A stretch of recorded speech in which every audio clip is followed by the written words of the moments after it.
Rocky Mountains, and it's 16 degrees in Denver, and every Bronco fan at Invesco Field is wondering whether tonight's dusk will usher in a new dawn.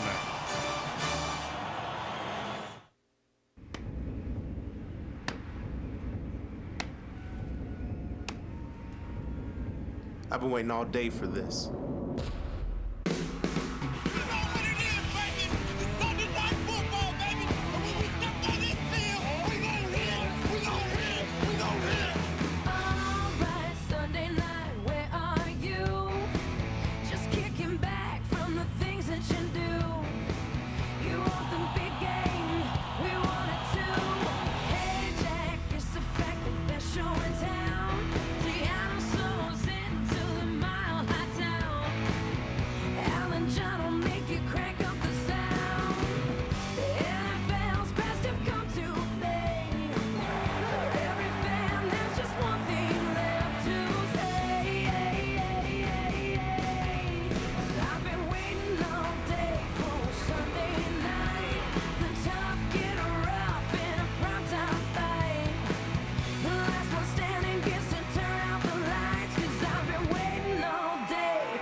That's right, 16 degrees, but 76,000 fans will provide some body heat and a lot of noise as their Denver Broncos come out onto the field, ready to take on the Seattle Seahawks tonight on NBC's Sunday Night Football. And if you look at Sean Alexander, the key to a lot of the success Seattle has had over the past couple of years, coming off a 200-yard performance against Green Bay on Monday. Al Michaels with John Madden and Andrea Kramer. Welcome to Denver, where tonight the Seattle Seahawks come in with a mark of 7-4, as do the Broncos, but they're in better shape in terms of playoff positioning because they lead their division, the NFC West, by 2.5 games, and they're getting healthy. Matt Hasselbeck is back for his second game after missing 4 games with a sprained knee. Alexander was out 6 games with a broken foot, but he's back now, and he should be 100%. And when those two guys are in the lineup together, the Seahawks are 4-0, and they are the defending NFC champions. Now for Denver, it's all about one thing. It's a quarterback change. Jay Plummer, 39-15 as a Bronco. That's not good enough in the town that produced John Elway. So now you've got Jay Cutler. John, it's been rumored since the second week of the season. It's finally happened. Mike Shanahan makes a very gutsy move tonight. The guy has never taken a snap in a regular season game. What do you expect? You know, I don't know what to expect, and I talked to Mike Shanahan about that the other day, and I said, what do you expect? And he goes, I don't know. And I said to Jay Cutler, what do you expect? And he said, I don't know. And I think that's probably the great thing about it is we're all going to find out here tonight at the same time. I will tell you this, though. I watch this kid practice, and he has everything. And he's great. He's strong. He's fast. He has a quick release. You know, he has all the things that a quarterback needs, and I really believe he is going to be a good quarterback in this league someday, whether it's tonight or not. I'm not sure.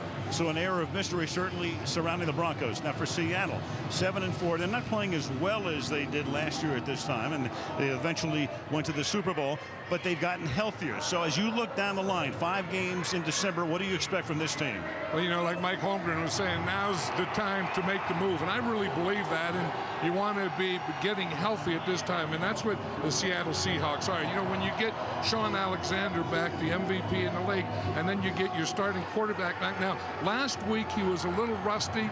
I don't think Matt Hasselbeck will be rusty tonight. So it's Seattle against Denver. It's the beginning of the Cutler era.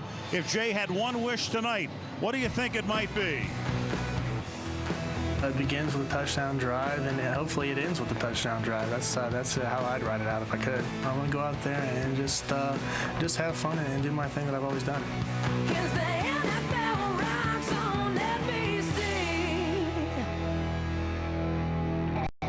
Back to Denver, Andrea Kramer has spent some time with Jay Cutler over the last couple of days. Andrea, what do you think?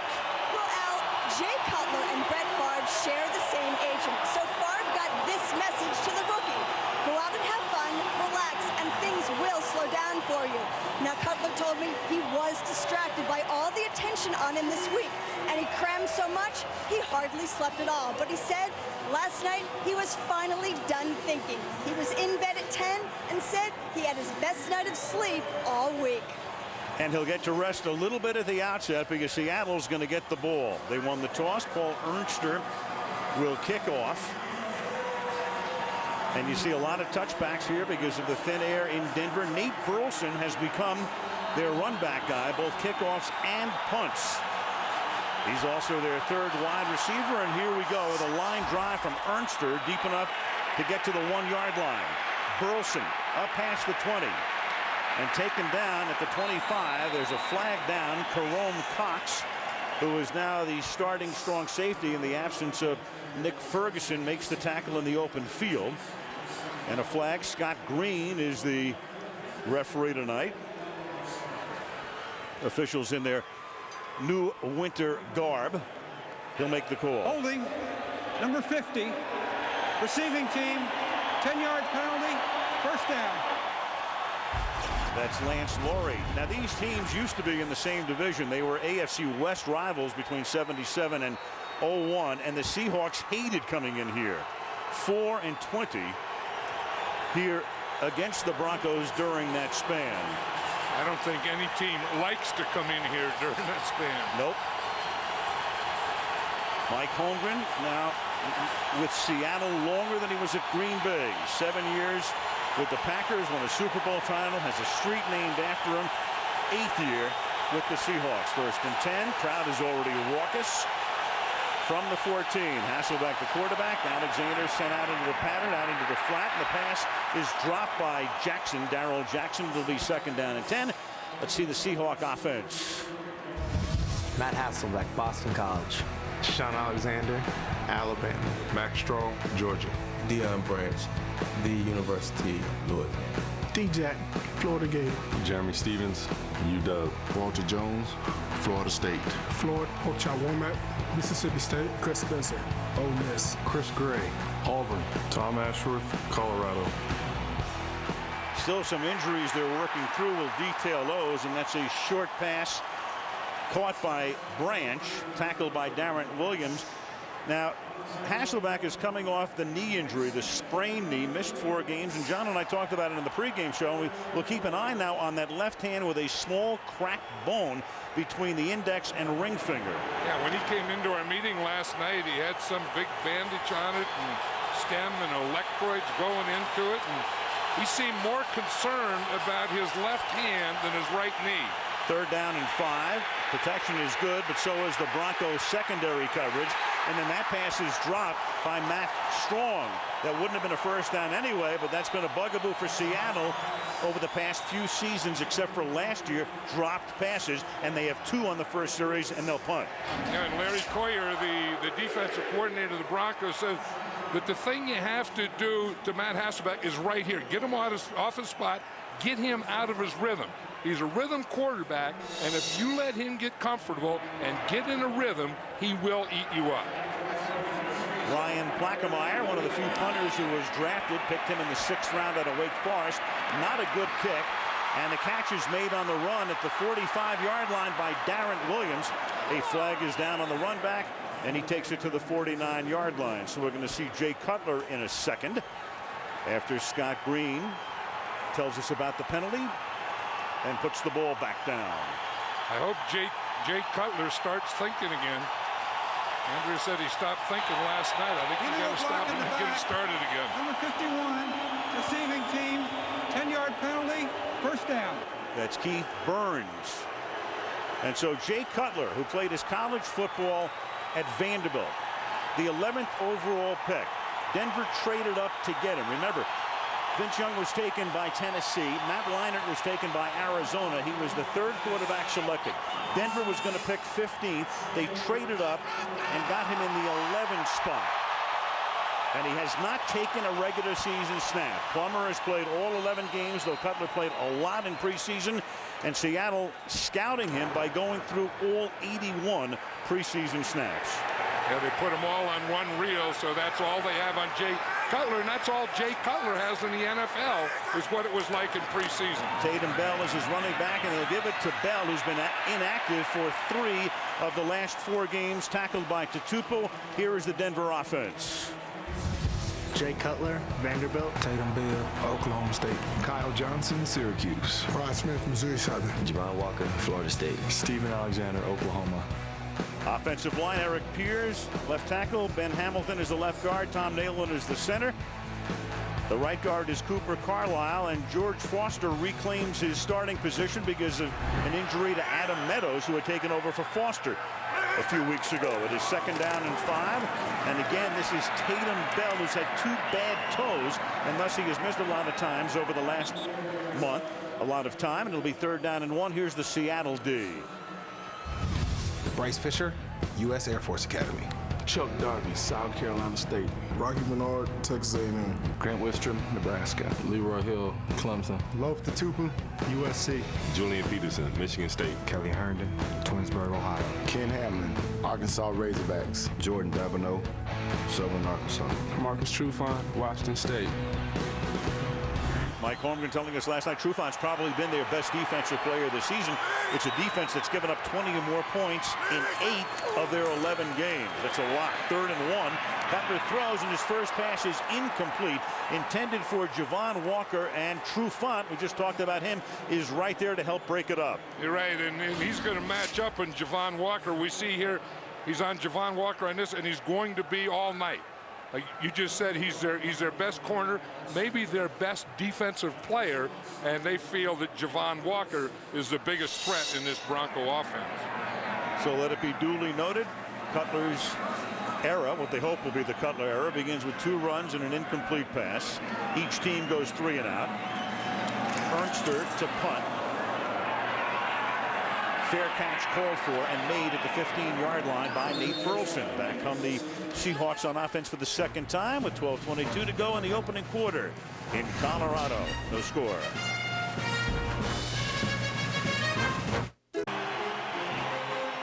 That's where it's nice and warm. In the locker room out here it's 16 degrees, but it's a dry cold. Thank God, as Sean Alexander is taken down behind the line of scrimmage. John Engelberger is there. Let's take a look at that Denver D. Kennard Lane, the U. Michael Myers, Alabama. Gerard Warren, Florida. Ebenezer Ecubon, Carolina. DJ Williams, the U. Al Wilson, Tennessee. Ian Gold, Michigan. Champ Bailey, Georgia. John Lynch, Stanford. Rob Cox, Maryland. Darren Williams, Oklahoma State. Bailey and Lynch, 2 guys who could eventually wind up in the Hall of Fame. And that pass is dropped by Max Strong. So Strong coming out to the flat, turning around, and that's the 2nd pass he has dropped from Hasselbeck. Yeah, we're talking about Matt Hasselbeck, and again having that crack in the finger on his left hand. And we look at again, this is him in preseason. Watch the left hand and how he takes a snap and then puts that left hand around the ball. Now watch how he's doing it tonight. You see that he's trying to keep those 2 fingers that he has taped where the crack is in the finger. He's trying to keep the ball off hitting that area. And he's wearing a glove, which he said he wouldn't be wearing. It has nothing to do with the cold, but everything to do with the injury. 3rd down and 12 from the 13. They run a draw play here, and this is Max Strong, the fullback, who has done such brilliant blocking through the years for Sean Alexander. Well shy of a 1st down. So again, a 3-and-out series for the Seahawks. They've run 6 plays. Hasselbeck is 1 out of 4 with 3 drops by his receivers. Yeah, and that seems to be something that has really haunted this Seattle Seahawks offense over the years. Remember 2 years ago, it seemed like they dropped balls all over the place, and a little of that has sneaked back into them this year. Blackemeyer to punt. Fair catch called for. Williams on the run and collects it at the 43-yard line. Cutler comes back out with 11:04 to play in the 1st quarter in Denver. A look you might expect on the first Sunday night of December in Denver. Again, 16 degrees, but there wasn't a cloud in the sky today or tonight. Very little breeze, in fact. Denver takes over the 44. You look at those people and you think that no one gets used to the cold. You just learn how to manage it. Right. Cutler rolling to his right. And Cutler will step out of bounds. And, John, I know you hate that term, but it's become in vogue. Manage a game. And all week long we're hearing about, well, all they really want to do is have Cutler manage the game, but I think it's going to be more than that tonight. No, he was talking to Mike Shanahan the other day. He said that the reason he went to Cutler is it gives him a better chance to win the Super Bowl. And you don't go to a Super Bowl by putting a guy in there just to manage a game. And, but having said that, they do have to run the ball better. They do have to get open more. I mean, it wasn't all about Jake Plummer. This Denver Bronco offense was not playing well. Absolutely right. And their running game isn't the same as it's been in recent years. That's Tate and Bell for a gain of 1, even though they're averaging 4.5 yards per carry, which is good. It just hasn't been the typical Denver running game. And, John, you look at all of the decisions coaches have to make. Tony Romo with Bill Parcells, but he'd been there for 3 years, even though he hadn't played. Phillip Rivers in San Diego, and then he gets the job because Breeze leaves. But this is a different situation. 7-4 with a pure rookie. Yeah, and even Jay Cutler thought that he was going to sit this year, is the word he used. He said, I thought I would sit this year and compete next year. I think this took him a little by surprise. 3rd and 8. He slings one over the middle, and that is incomplete. He tried to get that one to the rookie tight end, Tony Scheffler. Cutler was their #1 pick, and Scheffler was their #2 pick. And Ken Hamlin defends on the play. So there hasn't been a first down in the game on either side. Yeah, here's Scheffler right here, the big tight end that they thought that they could get down into the seam, and that's one of those things that looks good in practice, and then now you get a defense in there reacting to it, and this is a totally different game for Jay Cutler. Ernster's kick is a beauty because it takes a backward hop, and that will pin Seattle inside the 10. It's down at the 9. So we have played 5.5 minutes, and we've had 4 punts. No score. Romo helping to do it again today. Dallas beating the Giants in a thriller. Cutler is on the phone. Hasselbeck takes the snap. They give it to Alexander.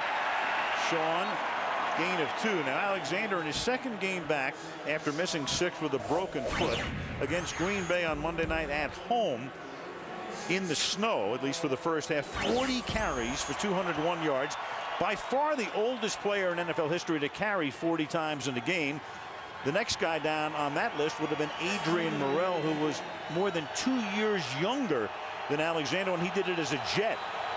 I love that, though. I mean, carrying the ball 40 times, that weather, that night, you just watch that on TV and say, this has to be a running back's night.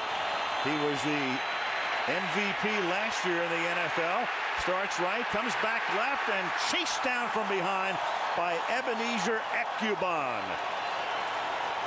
That's one thing about this Bronco defense is that those cutbacks and reversing fields and those types of things really don't work because of the speed. It's not only the speed. We always think of the speed of the linebackers, but the defensive line also has great speed. They take on the run strong on this side, force them to the backside, and Ebenezer Ekuban makes a big play.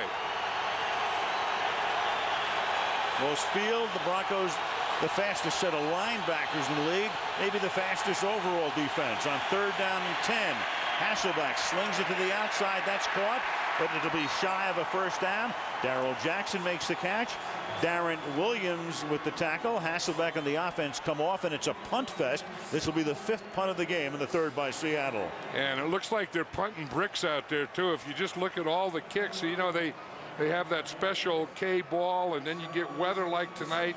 I really think that this ball is probably close to frozen because the way the kicks have looked tonight, it looks like they've been kicking frozen footballs. Line drive, frozen balls. Here's Plackemeyer's kick, and this is a wobbly kick and a short one. And Williams will call for a fair catch at the 50-yard line. And that's where Cutler comes back for his 3rd series. The Cutler family from Santa Claus, Indiana. I kid you not. From the 50. On first down, Bell breaking tackles, the game's first down, and a lot more to the 25-yard line. A 25-yard gain for Tatum Bell. He broke away from Julian Peterson near the line of scrimmage. Yeah, and that's what Jay Cutler needs. And I always said, you know, the best friend of a quarterback is a good running game or a good running back. Here you see Tatum Bell press the hole. Don't cut back until you get to the hole. Get up into the hole and then come back and then take it. Watch him get it up in there tight. Here you see Tom Nalen make that block there. That gets him to the second level, and then he can make his cut back. From the 25, Tatum Bell, third year out of Oklahoma State. To the right side again, inside the 20, and that's another first down. So after no first downs in the game, back-to-back first downs on successive plays, tackled by Hamlin. Yeah, and that's what the Denver Broncos needed. They needed Tatum Bell back there that can take a run, and instead of just making 2 or 3 or 4 yards, can take it and run it 10 or 15. Here's that Bronco, you know, zone blocking again. Tatum Bell having a little patience, get in there, let the blocking develop, and then run off your blocks. Mike Shanahan calling the plays. 2 of the best coaches in the league, each with Super Bowl rings. Shanahan, in fact, has 2. The last 2 years of the Elway reign. Toss back to Bell. He juggles, recaptures it, and is taken down at the line of scrimmage. Trufant coming up from the corner. Take a look at the play selection, and of course the first 15 are normally scripted. 7 runs, 2 passes. You know, I was talking to Mike Shanahan about that the other day, and he said it's going to be a conservative game plan, but not conservative passing. I think that he wants, you know, Jay Cutler to do more in the pocket and maybe more deep passing, not be conservative, not just, you know, dinks and dunks and those kinds of things, but throw the ball down the field. But overall, a conservative game plan. That's what we're seeing. Now Mike Bell comes into the game, the rookie from Arizona. And Mike Bell has seen a lot of action over the last month with Tatum Bell nursing those 2 sore toes. Picks up 5. Tutupu and Herndon in on the tackle, and it's 3rd down and 5. And this is all new stuff for Jay Cutler. I mean, you know, we go back to, you know, college at Vanderbilt and back to the preseason, but this is the, you know, first time he's been here in regular season. You know, what do I do in the red zone? And I've always thought the better you can run the ball in the red zone, the more effective you will be. When you get to this 3rd and 5 situation, you have to throw the ball here. Mike Bell is the running back. You've got Smith in the slot. They empty the backfield. Bell sets up on a wing. Cutler is under pressure and almost escaped, but then he's finally taken down by Russell Davis, the defensive tackle, number 95, and that'll set up a Jason Elam field goal attempt. Yeah, and this is why Jake Plummer's not playing. Remember Mike Shanahan saying that, you know, a quarterback in this league makes his money on third down. You know, you have to make the play. You have to make these plays. Here you get a 3-step drop. Now, on a 3-step drop, the one thing you cannot have is you can't have pressure right up the middle. Elam with a 37-yard field goal attempt, and the kick is good. And just note that Jake Plummer did get into the game because he's the holder. He held, Elam boots it through, 3-0 Denver. Tonight show this week, good guest with Jay Leno. Sylvester Stallone will drop by. Our old pal Dennis Miller is going to be there, and among others, LaDainian Tomlinson of the San Diego Chargers. Another big day for him. Chargers beat Buffalo on the Tonight Show with Jay Leno this week. 3-0. Broncos on top. Ernster to kick off. This kick is fielded by Nate Burleson at the 5, and the former Viking out past the 20, the 30, and Burleson with a good run back to the 40-yard line where Jerome Cox takes him down. Now the Seahawks, you know about the injuries to Hasselbeck and to Alexander. Matt missed 4 games with that sprained knee. Alexander had a broken foot and missed a half dozen. Bobby Ingram has still not come back. He's missed 7. Jeremy Stevens missed 5. He has come back. The tight end Robbie Tobeck is still out with a staph infection.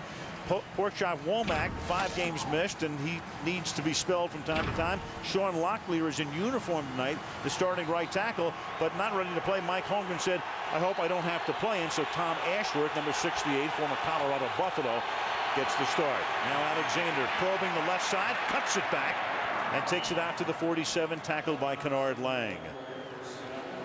Sean Alexander was saying last night that he doesn't want to cut back too soon, that the coaches are on him all the time, you know, to press the hole, stay in the hole, stay where your blocking is. And he said that, you know, he knows that, but maybe he sees like 3 or 4 yards there, but he thinks maybe I have 20 or 30 yards someplace else. But he said tonight what he wants to do, stay with the hole early and then use his cuts later in the game. Here he goes again. You know, he broke that foot on opening day. He had x-rays, and it was just, they really didn't see that much. And in fact, he played in the next 2 games against Arizona and the New York Giants, and then he finally had a sit-out beginning in October against Chicago. So he did miss 6 games. But, you know, I said, so what did you do? Did you wear a walking boot? He said, yeah. I said, for how long? He said about 7 hours. 7 hours, yeah. He had crutches and a boot, and he said that it started to feel better, and the crutches came off and the boot came off. 3rd and 2 from the 48.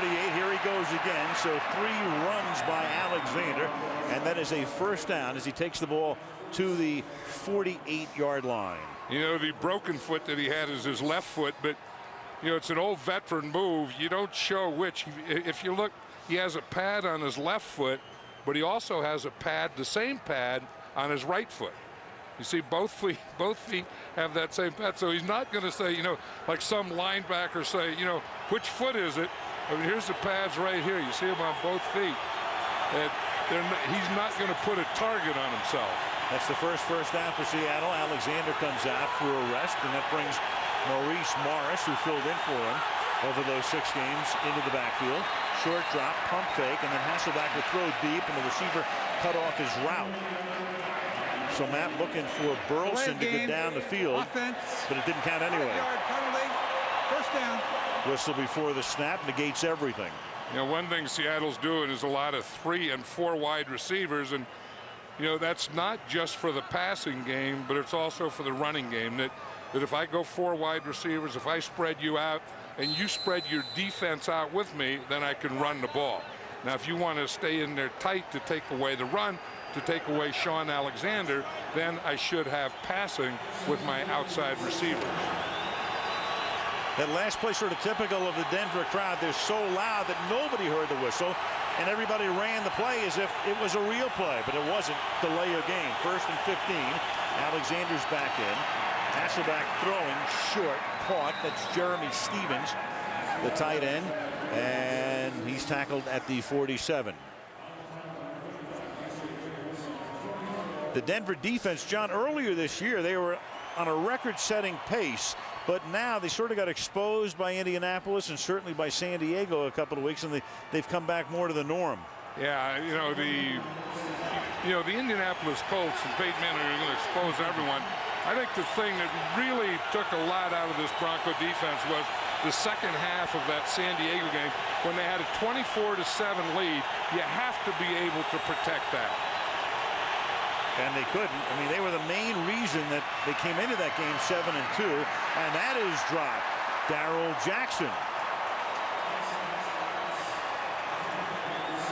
When they need the Seattle Seahawks, I think somewhere in this game and in these next few weeks, have to start to stretch the field. You know, everything is, you know, get back quick, 1, 2, 3, get back, throw it quick, and that means that all your routes are shorter routes. And of course, you can't have receivers dropping the ball like that. Jackson last year dropped none. This year, 10. 3rd and 9. Hasselbeck to the outside. Caught by Jackson, but he's ridden down after a 2-yard gain by Dominique Foxworth, the second-year cornerback out of Maryland. And Seattle, after picking up that first down of the game for the Seahawks, will punt again, but they'll punt to start the second quarter because right now they're going to let the clock tick down to end the first quarter.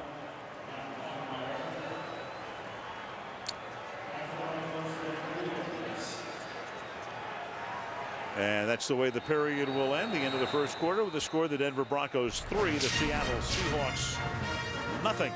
Sunday Night Football on NBC continues after these messages. And we'll have the Cowboys and the Saints next week. We'll see LaDainian Tomlinson down the line. He has 26 touchdowns. Sean Alexander with the record 28 set last year. Al Michaels, John Madden, Andrew Kramer. We start the second quarter in Denver with Ryan Plackemire to punt again for the Seattle Seahawks. Williams calls for the fair catch and lets it bounce, and Seattle will be able to pin Denver all the way back to the 1-yard line. Touched down by Josh Scobie with 12 seconds gone in the second quarter. 3-0 Denver. Some of the other stories around the NFL on a big day: Reggie Bush with 3 rushing touchdowns and 100 yards receiving. And we'll see him again next week at Dallas. 34-10. 4th return touchdown of the year by Devin Hester, who had that 108-yard return of a missed field goal in New York. 23-13 Chicago knocks off Minnesota. And how about Vince Young does it again? Another comeback win for Tennessee, this time over Indianapolis. So you've got Vince Young, you've got Matt Leinart, you've got Bruce Gradkowski down in Tampa, and Jay Cutler, all rookies, all starting. Sure, Jay Cutler doesn't want to be in this position right now. No. They'll start from the 2-yard line as the ball got spotted. And Tatum Bell might have lost the ball. We don't hear a whistle. Of course, Seattle thinks they have recovered. But the official's body language telling you right now, and that those 2 fingers held up by Scott Green confirming no fumble, second down. So 27 Jordan Babineau come flying in there. He saw something that he was going to dive on that thing. Not necessarily no fumble, but certainly recovered if it was jarred loose by Denver. Second down and 9 in the first minute of the second quarter. Would you pass on this play? No, I wouldn't. Second and 9. I'm not sure I would do that either. Tatum Bell. That's a risky play. You throw it deep into the end zone like that.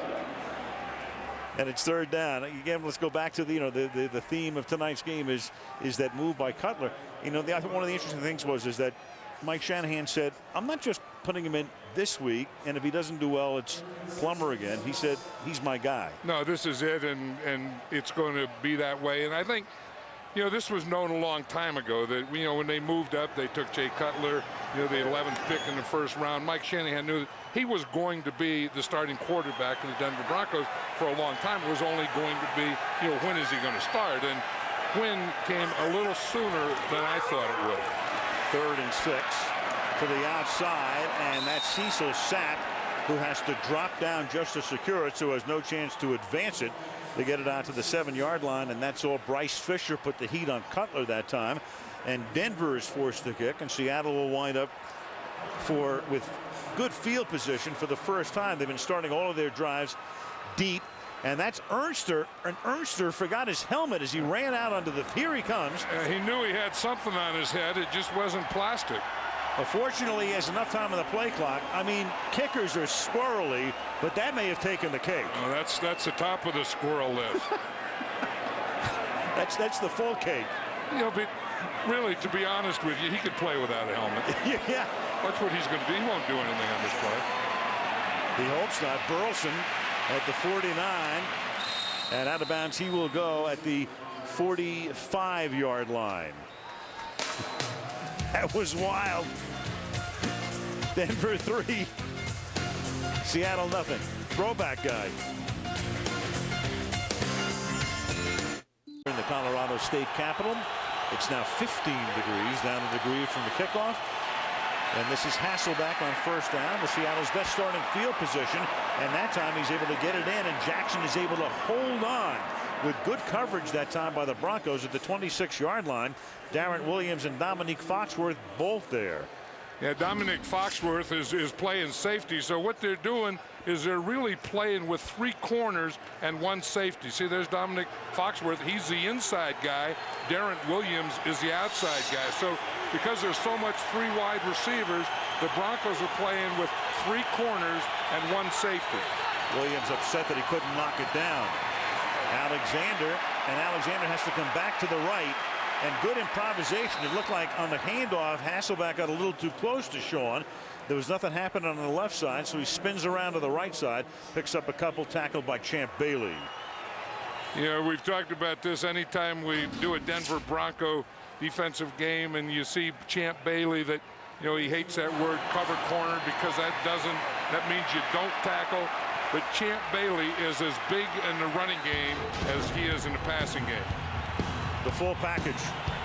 Of course, that big 1-for-1 trade with Portis and Washington a couple of years ago, and this is Alexander to the right side, and that's Bailey that time coming in again.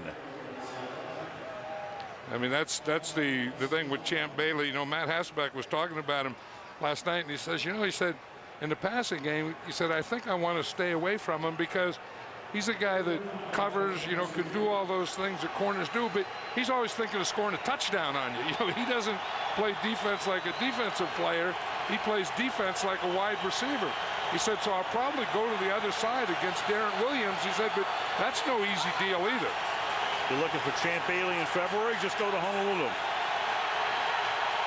Maurice Morris has come into the game. They reset the backs. You've got Will Heller lining up in the backfield, and some confusion for Seattle before they can get the playoff. 5-yard penalty, 3rd down. And Hasselbeck tried to call a timeout, but before he could get it, it's a delay of game.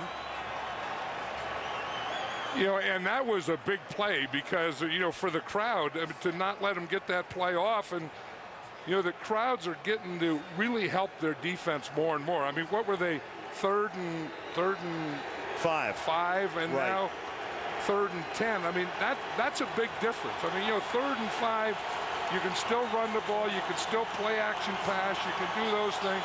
Here, you know, you have to drop back pass and throw the ball up the field a little more. So Denver has the altitude advantage, and for years, the crowd noise advantage.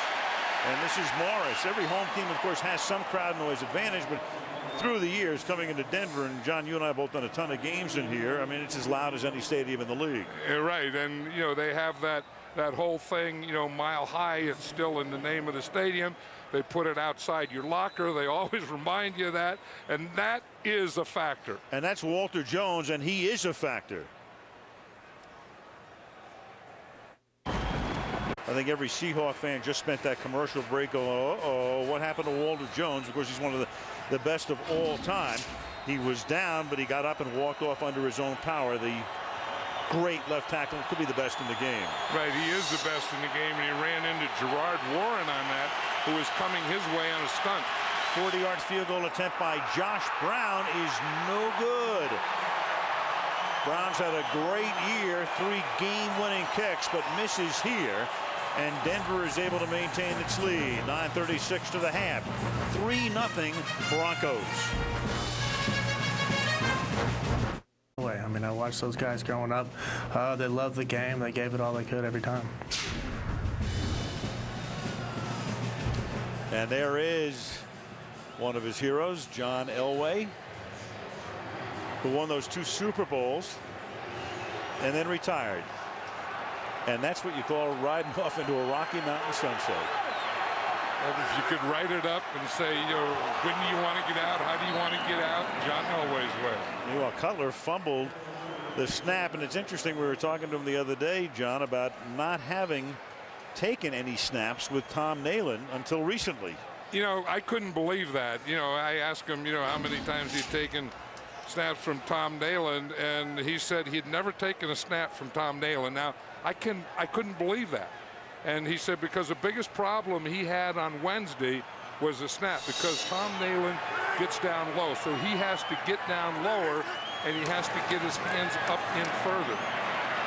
Rolling right, and our first look at Cutler running to the 37, and he's going to also be the recipient of a personal foul as Julian Peterson came in and got the face mask. You know, and that's the other thing that Cutler can do. But, you know, like personal Jake foul. Plummer was a runner and thrower. Grabbing the face mask, 59 defense. 15 yards from the end of the run. First down. Yeah, but Jay Cutler is more getting in the pocket, moving in the pocket, and running. There you see Julian Peterson. I can see the face mask there.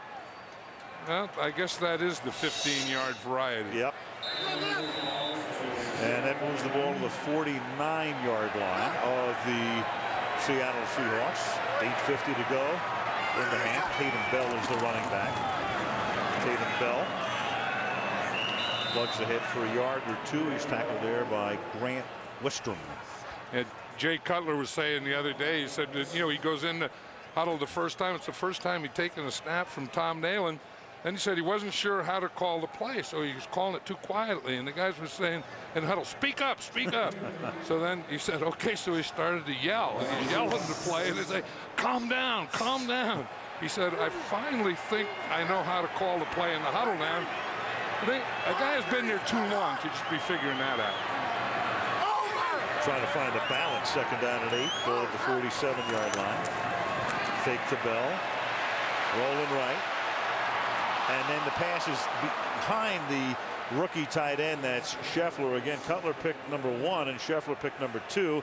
Scheffler caught 4 balls in 1 game this season, only 6 all season long, and now he's been inactive over the last 3 weeks. Yeah, and he's not very accurate. I mean, I felt earlier that he's been short-arming things and throwing them into the ground, and you just see right here, he's just not letting it go. That he's not playing with that relaxed body that you have to play with in this league. He's a little tight, and I think it's showing in his throwing.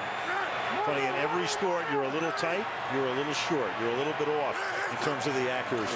Yeah, you don't step in, you don't put everything into it. 3rd and 8. That time he steps into it, and the catch is made by Steven Alexander, the other tight end, and Alexander is able to stay in bounds long enough to get the first down.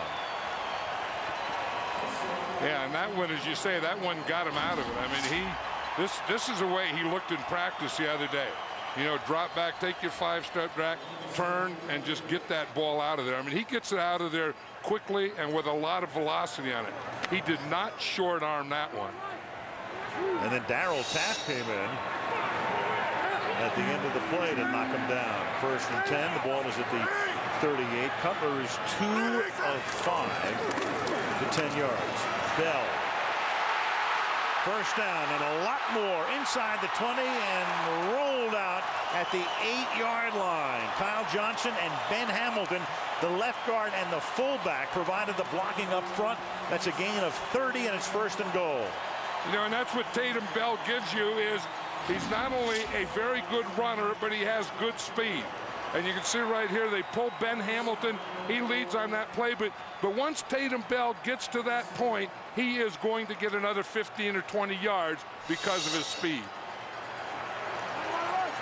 Bell has now gained 81 yards already on his first 10 carries. The ball is just inside the 8-yard line with 7 minutes to go and a half. 1st and goal. And Tatum Bell again, and this time he is stopped at the 7-yard line by Russell Davis. It'll be 2nd down and goal. We were talking to the Seahawks last night, and to Mike Holmgren and John Marshall, the defensive coordinator, they kept saying that's what we have to do. We have to stop the run. I mean, when we've gotten in trouble, it's been with our defense, and we haven't been able to stop the run. And you can see now so far in this first half, they're having trouble with Tatum Bell. 98 rushing yards for Denver. Mike Bell is now in the game, the undrafted rookie from Arizona. He goes in motion, so the backfield is empty. Cutler to throw, surveying, has protection, juggled, caught, touchdown, Steven Alexander.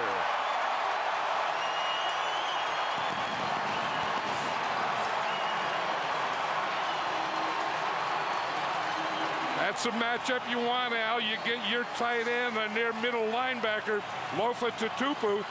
Looks like he let him go right there at the end, but the big thing is Jay Cutler got back. He was calm in the pocket, and he saw it. He sees Tatupu on him. He sees Alexander get his separation, and he gives the lead perfectly where Alexander can catch it. Tatupu can't get close to it. Elam for the point after. And so in the circus that has surrounded the Denver quarterback change, it's appropriate that Cutler's first touchdown in the National Football League is a juggling act. Denver 10, Seattle nothing. Anything can happen, it will happen, plus a new romance and the rekindling of an old one. Studio 60, that's tomorrow night. 10 Eastern and Pacific, 9 Central and Mountain. Here on NBC. We are on the Mountain Time Zone where it is about 7:20 right now. 10-0 Denver. Nate Burleson to run it back from the goal line.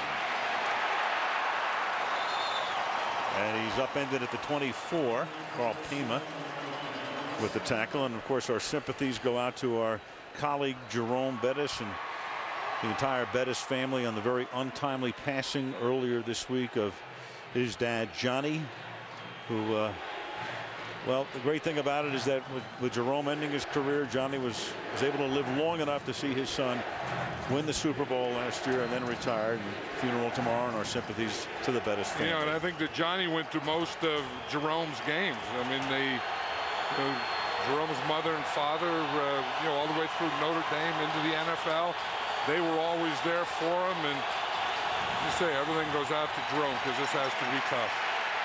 Hasselbeck on the run, throwing, and the pass is incomplete, intended for Jeremy Stevens, and you've got Al Wilson, the middle linebacker, covering on the play. 2nd down and 10. You know where the Bronco defense have done a good job is not letting Hasselbeck get into any rhythm. I mean, don't you feel like even Mike Holmgren's play calling, they're kind of herky-jerky, and maybe they haven't had good field position, but they haven't gotten Sean Alexander going. Matt Hasselbeck hasn't gotten into any rhythm. I mean, part of that, Mike Holmgren has to help him out in the play calling. But the other part, I think this Bronco defense is getting after him pretty good. Empty backfield on 2nd down and 10.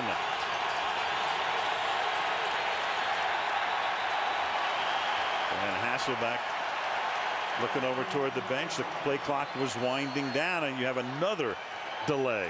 Hey, remember how the last one hurt him? It gave him a 3rd and 10, and then they didn't even throw the ball. They came back and ran it. Then they had to try the field goal, and they missed the field goal. That's the 3rd delay of game call against Seattle in the first half. 2nd and 15. Hasselbeck, last year, great year. 98 passer rating. This year, big difference. He was not playing as well as he did last year, even before that injury. And last week, bad first half, turned the ball over 4 times, but a real good second half on Monday against Green Bay. Rolling left, buying time. After the pump fake, that pass is incomplete. DJ Hackett looking for a flag and gets none, and we go to Andrea. Well, as if the Seattle offense has not had enough injuries. I'm sitting here watching Max Strong on the sideline. He has a left ankle sprain. They're calling his return questionable. They took him to the locker room and heavily taped the ankle. Now, when I talked to Sean Alexander this week, he reminded me that he has not started a game without Max Strong being there. He calls him his battering ram, and that could be a huge loss. The Seahawks don't even have a backup fullback. That is big. I mean, that is really big. 3rd and 15. And that's slung out to the right side, and that's caught by Will Heller.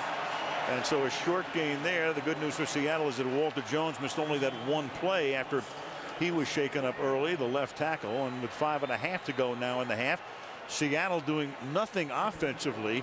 Seattle with a total of 67 yards of total offense, punting again. Somewhere they have to start getting the ball up the field. I mean, the Broncos are just going back on defense, letting them have that short stuff, and the Seattle Seahawks are taking that short stuff for no yard gain. The rookie Plackemeyer's 5th punt of the game is fair caught by Darren Williams at the 31-yard line with 5:11 remaining in the opening half in Denver, where the Broncos lead the Seahawks 10-0.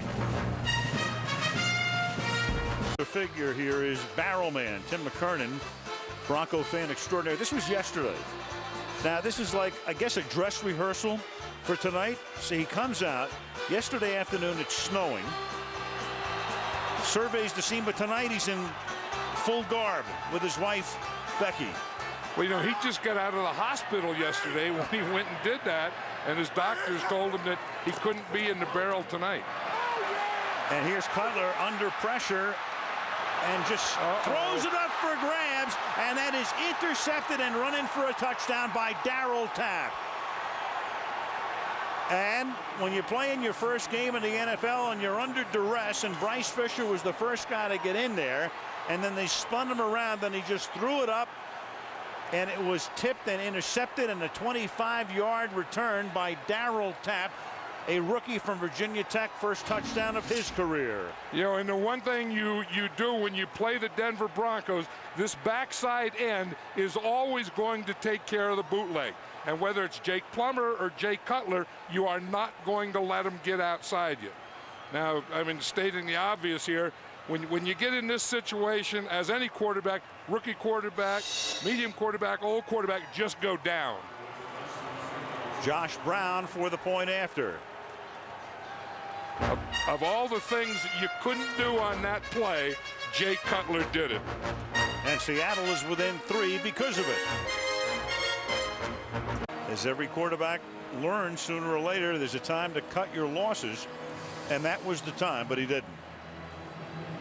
And I think, you know, when you do a bootleg, if you don't fool that end and he's there, you have to make a move on him. Then if you don't get by him, you just have to take the loss, because anything you do after that is usually going to be bad.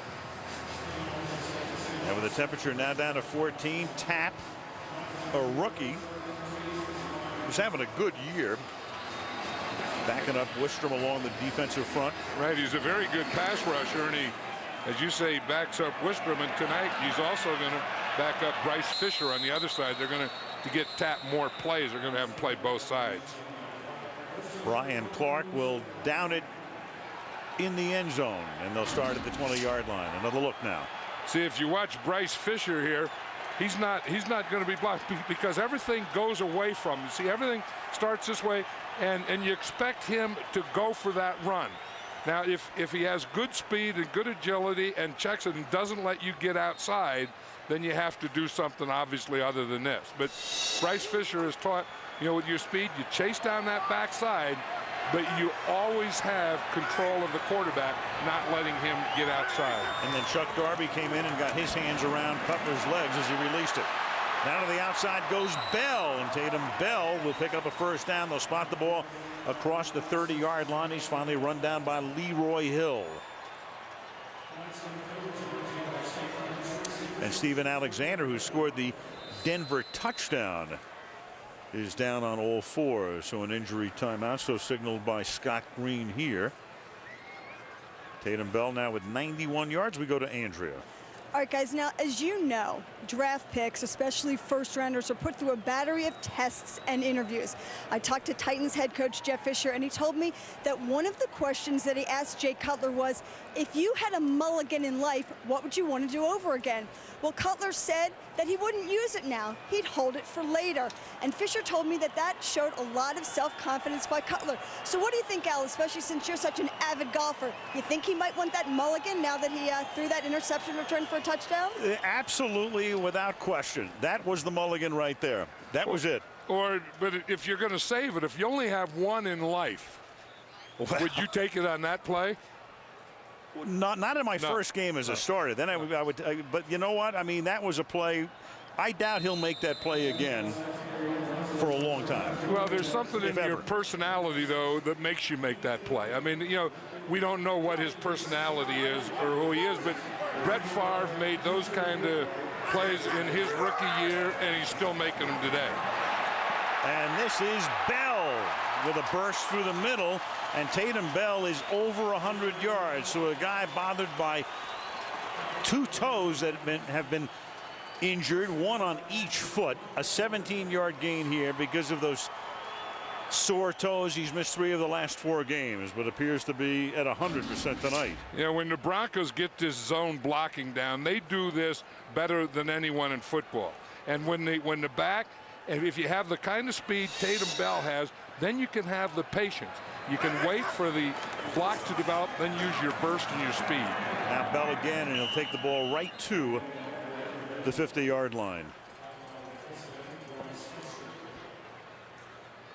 and he takes himself out. You know, that's a thing in the NFL. I mean, you know, you go old school and you don't like it, but you know, coaches tell them to do that. They say, you know, if you get tired or something, just take yourself out. The school that I came from, the coach took the player out. The player never took himself out. That school, the guys didn't have agents. They didn't have these kinds of contracts. And maybe it's the right way to do. I mean, maybe that's okay. 2nd and 8. Here's Mike Bell. You know, John, but then there's the other side of it where Mike Shanahan got a little upset with Tatum Bell a couple of weeks ago because Tatum, according to Mike, you should have told him he really wasn't ready to play, and he played. And then he wasn't ready to play, and that's when Mike had to sit him down for a couple of weeks. Yeah, as a coach, you have to observe that because a player is taught to say, I'm okay. You know, I mean, if a coach asks a player at any level, high school, college, whatever, you okay? Yeah, I'm okay.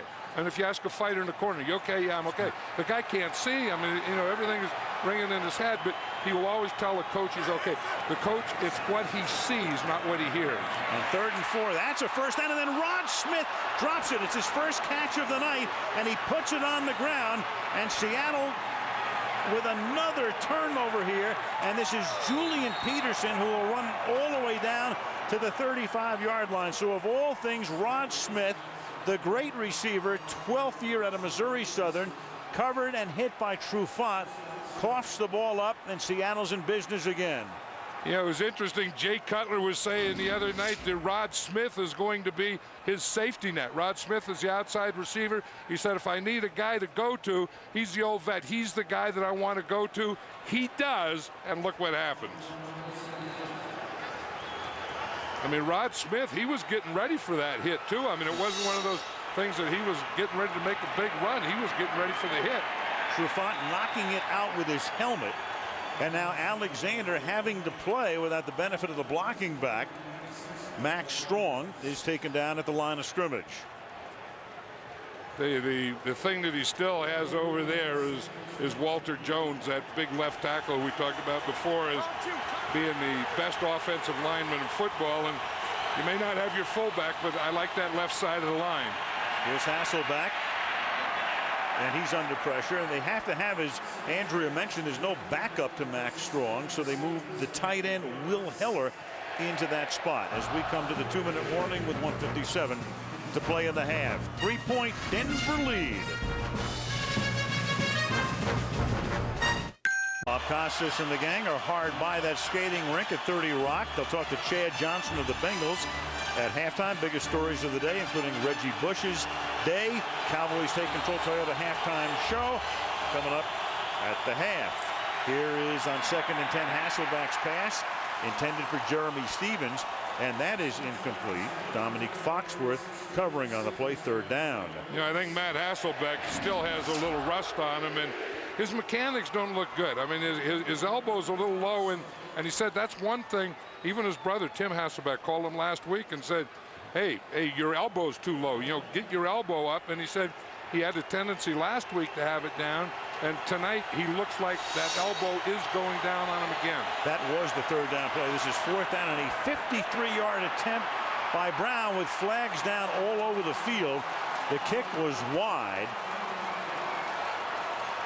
Brown missed earlier from 40. This was a 53-yard attempt. It is or was 4th down and 10. And that could be significant if the penalty is against the Broncos. Yeah, it'll give him a do-over plus 5 yards closer. Mike Holmgren just hasn't gotten in any rhythm at all tonight. And Matt Hasselbeck, you know, I thought, you know, maybe coming off being rusty last week, looking better in the second half, that he would, you know, come and really step it up tonight, but, you know, but he hasn't. And part of that is the Bronco defense. I mean, they're playing very well. They're playing them 3 corners and a safety, and then they play him the nickel, and they the kick is no mixing good. That up. There's holding, 85 offense. That 10-yard penalty will be added to the spot of the kick. 1st down. Wow, that's a big penalty and a big break for Denver, because not only will the ball come back to where he it was spotted when he missed the kick. That's the 43, but 10 more, and that's going to put the ball into Seattle territory. Here's what he called. That's the wing, and what you have to do is you have to step in and not let that guy get penetration inside you, but outside you just have to bump him with your outside arm. You can't reach out and grab him like Will Heller did.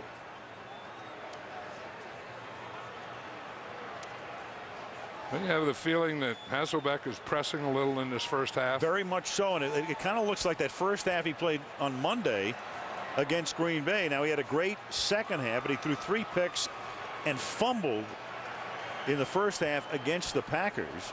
And now tonight, he's 6 out of 14 for 39 yards. And you said it, John, with that elbow down low, and and it's funny, he's got the 2 injuries, and even though he's coming back from the knee injury, he said last week, it was bothering him in the first half. Right. You know what bothers you is wearing a brace, because he has tape on it, then he has a brace on that right knee, and what he says is last week with that brace, he wasn't used to it, and he couldn't extend his right hip to get the revolution he needed. Now with the ball at the Seattle 47-yard line. Timeout, Seattle. This is their first charge timeout. Well, Seattle takes a defensive timeout. Jay Cutler making his first NFL start, taking his first NFL snap. 1 touchdown pass and 1 interception that was run back for a touchdown. Hasselbeck hasn't gotten it going tonight. Sean Alexander, meanwhile, 9 carries for 15 yards because that Bronco defense has been so good, but Tatum Bell has rushed for 112 yards.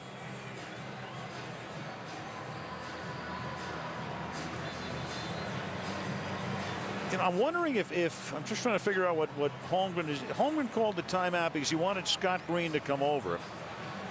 Mike used to be on the competition committee, and I think he may be thinking, if I decline, if they decline the penalty because the kick was no good, why do you add on the 10 extra yards? But that's in the book. It is kind of unusual because the result of the play was a missed field goal.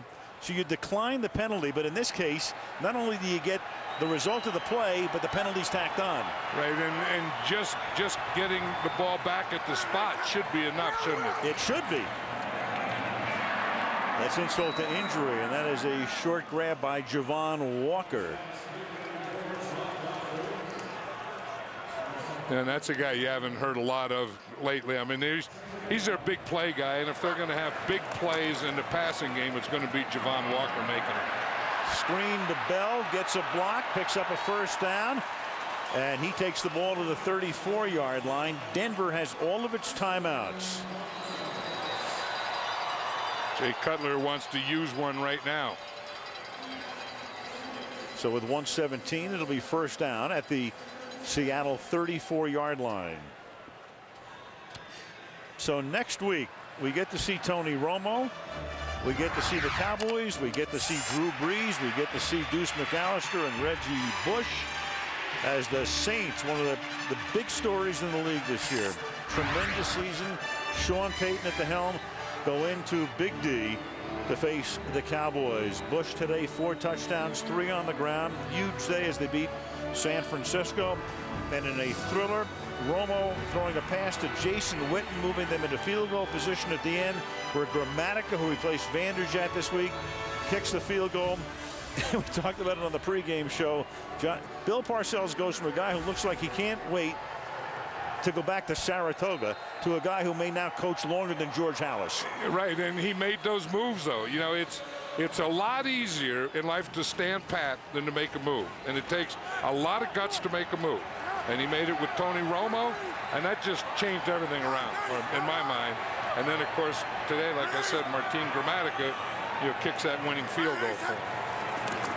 From the 34, that is Tatum Bell, stopped by Peterson. Cutler will go without a huddle here. I was just going to say that was a very good tackle by Julian Peterson, because that cutback looked like it was going to go a long way. Second down and 10. Cutler going for the end zone. Good coverage that time by Kelly Jennings, their #1 draft choice, the rookie out of Miami, on Javon Walker. Yeah, but that's where you want to go. I mean, that's a perfect matchup. Your big play guy is Javon Walker. You have him on a rookie. You figure, I'll take the odds on that. I mean, that doesn't mean anything's automatic. As we showed, Jennings comes closer to catching that ball than Javon Walker. Javon Walker was expecting it on the inside, and the ball was on the outside where the coverage was. And I think Jennings hurt his right shoulder on that. It'll be interesting to see if Denver goes right back that way. He was a little slow in getting back to his spot at left corner. It's 3rd down and 10. Cutler instead will go the other way and underneath, and that is caught, and fighting for the first down but not getting it is Nate Jackson, the tight end. So now you're going to have a 4th down here at the 25-yard line. The clock ticking down, and Shanahan, I don't think he's made his decision yet. Well, I think he's going to take a timeout because he here. has a timeout. Yeah. I mean, this is a very interesting call. You've got a first-time starter at quarterback. You've got a field goal kicker. This is not automatic for anybody. 43 yards, but it's Jason Elam, so he does figure to make it. The odds would be in his favor. You have a 3-point game. Yeah, I would think he's going to kick a field goal, and if he doesn't, I think he made a mistake on not taking the timeout sooner, because if you really think you're going to go for it on 4th down, then you want more time. I think letting that time go they did before they called timeout darn near says we're going to kick a field goal here, because if you go for it, you get it, then you're up against the time. Yeah, he's going to kick the field goal. Yep. And I thought when he let the clock go down, I thought this was what he was going to do.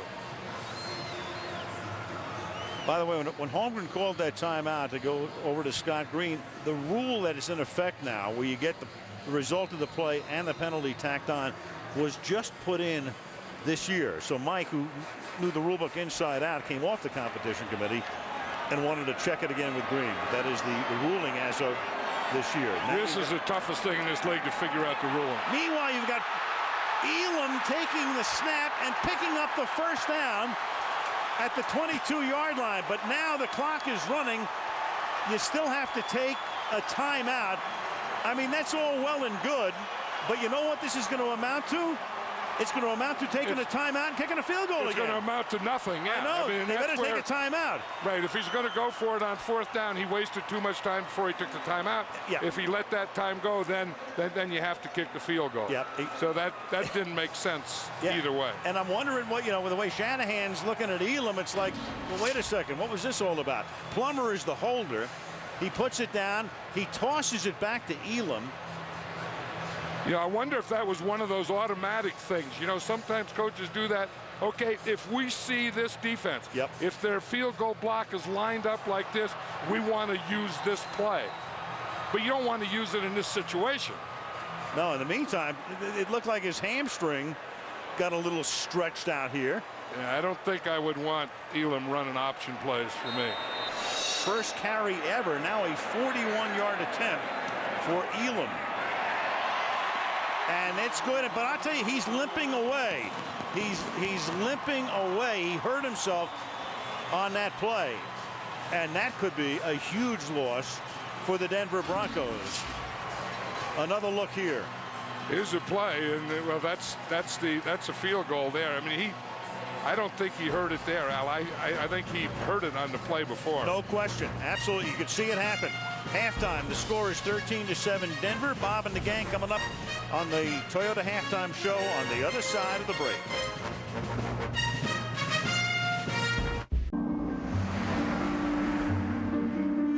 December is key because, if you're going to make it to the playoffs, you got to go and play your best football. Well, this is the point in the season where, the good teams separate themselves from the rest. That everything starts to sort itself out, and you see who the contenders are and who the pretenders are. You've seen lots of games swing in the second half because a team let down, and you just can't do that, especially at this point in the season.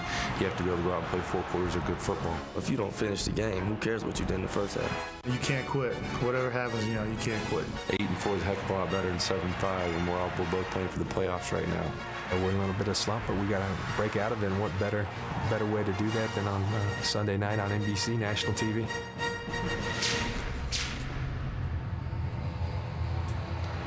And so Act 2 is the third quarter from Denver. Al Michaels, John Madden, Andrea Kramer. Very interesting first half with a bizarre ending as Denver leads 13-7, and the Broncos will get the ball. That is Brian Clark back to receive. Josh Brown to send it a yard into the end zone. Small juggle by Clark. And then out he comes past the 20 and taken down at the 34-yard line by Kelly Jennings. And a lot to report from halftime. Andrea, what do you know? Well, the fake field goal attempt at the end of the first half was a called play, as Mike Shanahan told me, but it could have been costly. We have no official injury report from the Broncos, but Jason Elam limped out of the locker room and he was holding his left hamstring. Now, as for the Seahawks, I talked to Mike Holmgren. At first, he said that Max Strong is out, but now we're hearing that he's going to try to go back in the game. Holmgren said they have to try to run the ball a little, and they will change up their blocking schemes. They've been unable to run the ball in the first half, but Denver's run the ball very well. Leroy Hill popping Tatum Bell there, but Tatum Bell has gained 113 yards on 16 rushes. And the rushing differential will be huge, and it's shocking only in the sense that you've got Sean Alexander on the other side, but Seattle's been held to 28 yards rushing, 15 by Sean. You know, and Sean Alexander has another half. You know, you talk to any running back, and they'll always tell you, I just kind of get started in the first and second quarter, and I pay it off in the third and fourth. But a lot's going to depend on whether we see Max Strong or not. That's a 3-yard gain here for Tatum Bell up to the 38-yard line, and that will set up a 3rd down and 6 for Jay Cutler and company. What Mike Holmgren had to be talking about, when you don't have your fullback, then you do obviously less lead blocking and you do more zone blocking. I mean, you would run more, you know, the type of thing that the Denver Broncos are running. There are the numbers for Cutler. The 1 touchdown pass to Alexander, who's hurt, and his return is questionable, but now he is back in the game. They told us he might not return, but he is back. And then that one very costly interception. That's Alexander in the slot to the right. 4 receiver set. Mike Shanahan says this is what you pay quarterbacks for. Under pressure, Cutler throws, and it's caught by Walker. So he earns a little dividend right there. Kelly Jennings with the tackle, 3rd and 6, and under pressure from that defense is able to get it off for a gain of 12. You're right, and Jay Cutler just passed a big test right there. Being able, you know, can he handle pressure? You know, can you pressure him and he can still get it off? When you can still get it off and complete it like that with that kind of pressure, that's an NFL quarterback. Bryce Fisher was right in his face. It was Fisher who precipitated the big mistake made by Cutler, that interception that was returned for a touchdown in the first half. You know, they always say don't throw off your back foot, don't throw going backward. If you're an NFL quarterback today with these pressures, you have to be able to throw it all ways. Yep. 3-yard gain here for Tatum Bell. So, John, what's your summation of Cutler now in the first half? I think it's all new. It's a learning process, or some things like that. I thought was an excellent throw. You know, I mean, he made, you know, that was a good read, finding, you know, the open guy. This year, obviously, you know, he wants back, and you know, you never do that. But I thought, you know, I mean, he's had his ups and downs, just like everyone, you know, thought he would, and you know, it's going to be how he is, you know, next week and the week after that, the week after that, and next year. I mean, he's going to have a long career here. Fake toss, rolling right, and then he finally has to throw it away. Cutler comes out of a school that's not exactly a quarterback factory. There's only one other quarterback from Vanderbilt who played in the NFL, but he was a real good one. It was a half-century ago. Billy Wade, who was the #1 overall pick in the 1952 draft, played with the Rams and with the Bears, and quarterbacked the Bears to the 1963 NFL championship. Talking about keeping your elbow up. Look where Billy Wade's elbow is.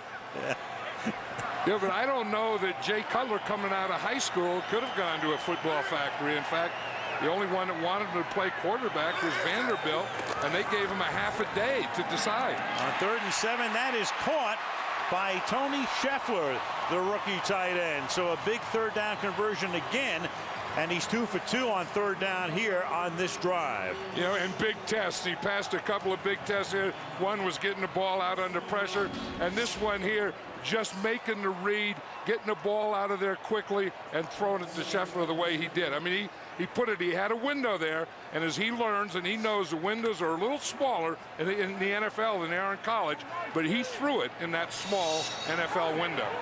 The window frames were provided by Hamlin and Trufant, and he got it right in there. Mike Bell is in the game at running back. Fake to Bell, he stays in the block. And then the pass is thrown into traffic and broken up by Trufant. You have a flag down in the backfield. You might have a hold here. Mike Bell was trying to keep Darryl Tapp out of the play. Holding. Offense. Number 20. 10-yard penalty. First down. Actually, Peterson's the guy who was trying to hold there, not Tapp. But Mike Bell was guilty of holding here in the penalty. And you'll see Julian Peterson is coming from a blitz on the outside, and Mike Bell just grabs him right around the neck. Peterson lets the referee know, hey, did you see that? That's one of the things that, you know, is always tough about playing a rookie running back. You know, it's not, I'm talking about Mike Bell, it's not the running part of it, but it's a pass protection part of it. So Shanahan said to the official, what was that call? Then it's dropped by Bell. And Bell can't recover it, as it looks like, was it Jay Cutler who gets in there? Yeah, he's the guy who jumped in there. He saw it. He's at the bottom of the pile. Tell you, if it is Jay Cutler and he did get it back, his players are going to love him. Comes up empty-handed. No, it wasn't Jay Cutler. It was the Seattle Seahawks recovering. So Cutler trying to get in there. That was Mike Bell's first fumble of the season, and the ball is recovered by Rocky Bernard. 2 bad plays back to back. The pass protection and then the fumble by Mike Bell. Monday Night Football is brought to you by Subway Restaurant. Subway, eat fresh.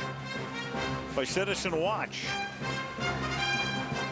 By Toyota Moving Forward. And by Verizon Wireless. Now, you talk about eating fresh. That, folks, is fried rattlesnake. With that's Rocky Mountain oysters, but we saw the fried rattlesnake earlier. That's quail. John, I'm so tough, I eat fried rattlesnake sushi. What about you? Now, I will eat most anything, but there were 2 things right there that I'd give a Pasadena to. At least. That's caught on first down by Nate Burleson. And let's take a look at the fumble by Mike Bell on his 119th touch of the season, his first fumble. You know, anytime you have a rookie quarterback, you can blame the quarterback for about everything, but I don't think that was a bad handoff by Jay Cutler unless he left his hand on it too long, but that's getting very, very picky. Max Strong is in the game. They have split backs here. They sling it out to Alexander, but he gets run out of bounds shy of the first down. DJ Williams covering. Seattle, the offense in the first half, 67 yards, 5 3-and-outs, leading to 5 punts. Right, and they didn't get in any rhythm at all. We talked about that in the first half, and you know, part of it I think is Mike Holmgren, the play calling. Part of it is the Bronco defense, and part of it is Matt Hasselbeck. He does not look comfortable at all. At least they get Strong back in the game. He's the fullback. And then there's plenty of action up on the right side of the offensive line with Ebenezer Ekubon coming across. False start. Number 86. Offense. 5-yard penalty. 3rd down. And he was induced to do so by Jeremy Stevens. You know, Jeremy Stevens is one of the guys that they get on pretty tough in Seattle for drop passes and stuff. But, you know, in this game, they're going to need Jeremy Stevens someplace because I feel in their passing game they have to stretch the field. And he's the one guy that can stretch it. You see Dominic Foxworth in there. They've been playing him a lot as a safety. So in essence, they're playing 3 corners and 1 safety. And that's a pretty good way to play against 3 and 4 wide receivers. They give it to Alexander on 3rd and 6, and he only gets 3 to the 47-yard line. So again, Seattle, after the turnover, presented with very good field position, but unable to capitalize at all. And in comes Plaquemire for his 6th punt of the game. And again, I think, you know, when you have that short, quick passing game, you live with it, but you die with it. I mean, you kind of have to, someplace, I think, get that defense off, because I just feel that the Bronco defense, you know, and pass defense is just squatting on everything.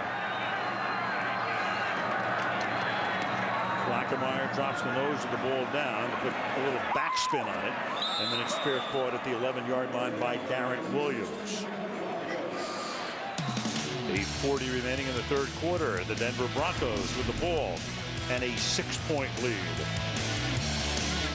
It's the Mile High City, and they don't lie. Exactly 5,280 feet above sea level. The temperature at game time was 16. It got down to 14. We're happy to report it's now up to 18. Clearly a warm wind blowing up from New Mexico or something like that. 8-yard gain here for Tatum Bell as he takes it out to the 19-yard line. You know, for years I came in here with the Oakland Raiders, and they always had that sign there, and it's right outside the visitors' locker room. So as you come into the locker room, you see that sign. Then as you walk out to go out in the field, you look there. So they remind you of the elevation. I mean, who cares? I mean, you're getting ready to play a football game, and then they remind you here at Mile High. So they give you this, and they give you Mile High. Now you tell your players, don't think about it. There's nothing to this altitude. We don't have to worry about it. But they continually remind you.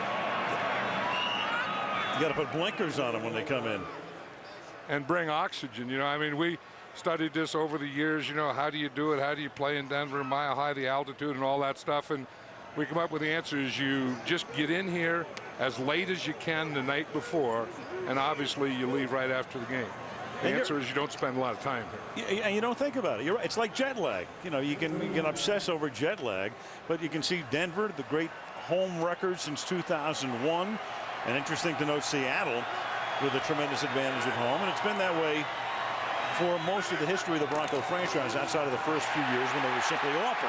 This is Cecil Sapp on a 3rd and short, and they give it to the fullback, and he gets the first down all the way out to the 40-yard line on a pickup of 20.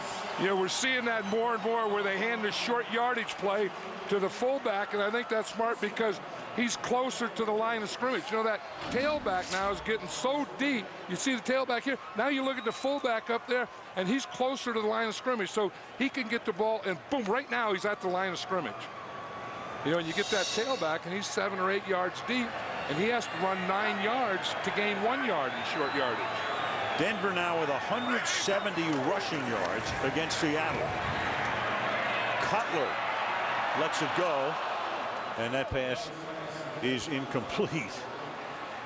And it was Javon Walker running into somebody on the sideline.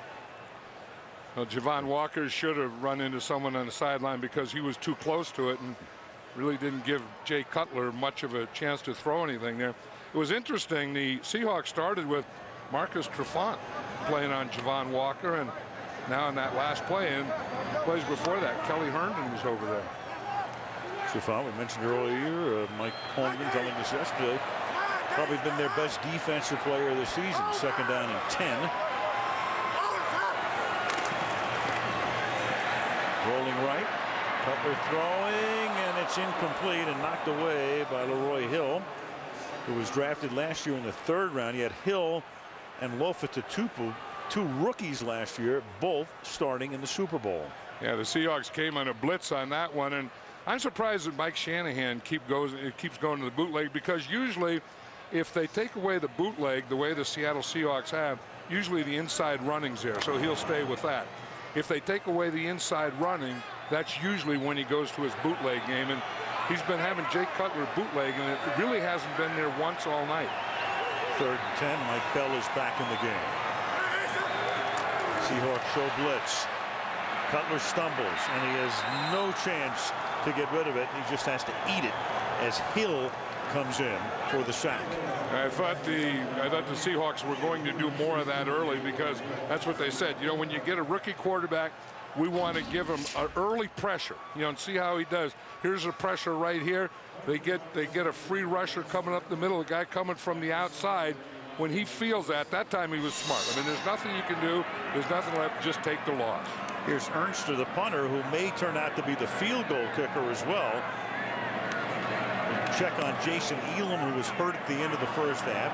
Ernster's punt hauled in at the 26-yard line by Burleson. And he can barely get out of his own tracks. Taken down after a run back of 1. We have 8 ticks under 6 minutes left in the third quarter here in Denver. The Broncos up 13-7.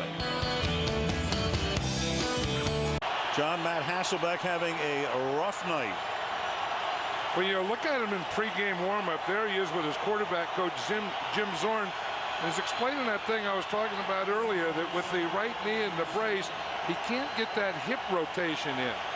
And, because he can't bend that knee, and you see him grabbing the hip there, and then that makes him lower the elbow. So part of it, he's not in any rhythm, but the other part is his mechanics aren't good. And there is Alexander, and he finally breaks one for a big gain, and that's the 60th consecutive game in which Alexander has had a run of 10 or more yards, and that's significant because it ties an NFL record held by Barry Sanders, who ended his career with a 60-game streak. So Alexander can break that next week against Arizona. First down from the 45-yard line. Sean again runs into his own man and then turns back the other way. And Alexander turns a 3-yard loss into a 7-yard gain, tackled by Foxworth. You could just feel this coming, though, couldn't you? You know that you don't hold Sean Alexander, the league's MVP last year, you don't hold him down a whole game. So it's just a matter of time. And again, the Broncos have had trouble. The Broncos have had trouble with their defense in the second half, and I'm sure that's what the Seahawks talked about at halftime. Okay, let's stay with our game plan. Let's stay with our running, because we will wear them down in the fourth quarter. Alexander out. Morris comes in. Maurice Morris, 5th year out of Oregon, who played in those 6 games that Alexander missed with a broken foot. And they give it to Mo Morris. Getting outside, but not around the corner. Taken down by D.J. Williams, the outside linebacker, the #1 draft choice in 04 from the U, Miami. When you get a running back going, though, like Sean Alexander, I always like to keep him in there and keep feeding him. Keep working him. And I don't know, maybe it's a foot, or maybe it's conditioning or whatever. But again, this is a part of today's football that I really don't understand that well. You just kind of, it's third down now, and it's probably going to be a passing situation, but when you finally get something going, keep feeding them, keep it rolling. Yeah. I don't get it either. Third down and 3. Hasselbeck throwing, and he's able to convert as that is hauled in by Darrell Jackson. D-Jack, as he calls himself, makes the catch at the 40-yard line. First down. You know what that was all about? It was all about pass protection. You have to give this one to the offensive line. Watch the time that Matt Hasselbeck has here. He looks to his left, looks to the middle, looks to the right, and finally comes back and gets rid of it. But look at that time. You give any quarterback that much time, and he's going to complete passes. Tackled by John Lynch. First down at the 40-yard line. Alexander is back in the game. The fake to him. Hasselbeck going deep down the sideline. The coverage is great, and it's Champ Bailey with the interception. And that's always playing with fire. When you launch one in the direction of number 24, there's a good chance that's going to happen. And Hasselbeck talked about it last night. He said, I don't want to throw at that guy. He does, and look at it. His 6th pick of the year.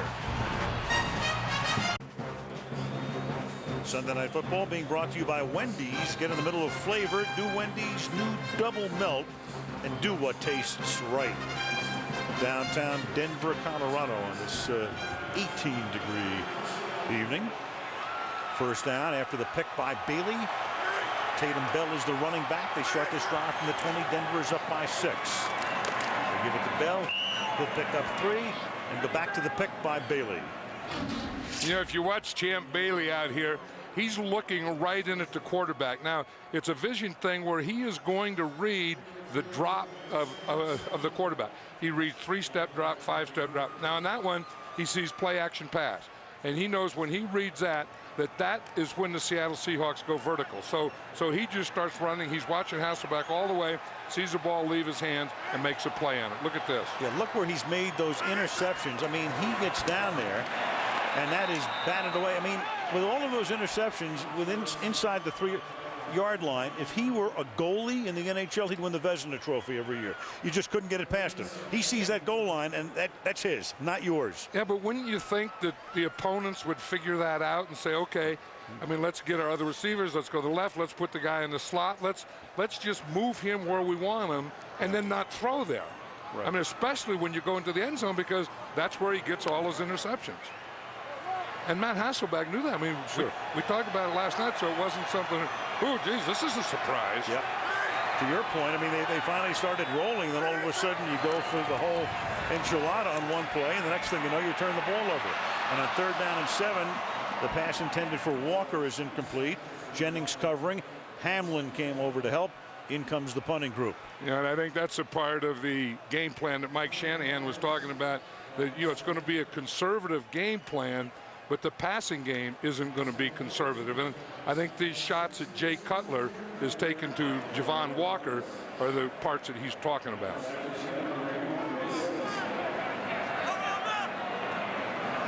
Burleson back to receive the kick. Ernster to punt. Ernster's 5th of the game. This is a good one. Deep and angled. Fielded at the 23. Burleson with a 12-yard run back up to the 35 after a 55-yard boot. There's a flag down on the play.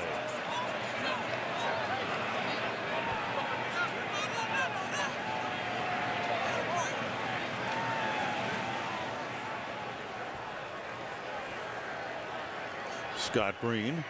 During the return, illegal block in the back, 69, receiving team, 10-yard penalty, 1st down. Timeout. Joe Tafoya. 13-7 Denver. You're as cold as ice.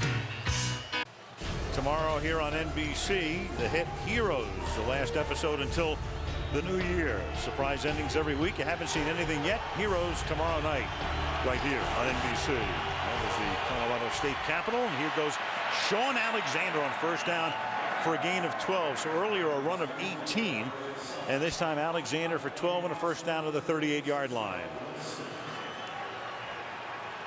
Now do they stay with a drive and feature Alexander, which you would have thought they would have done on the last drive. It ended with the interception.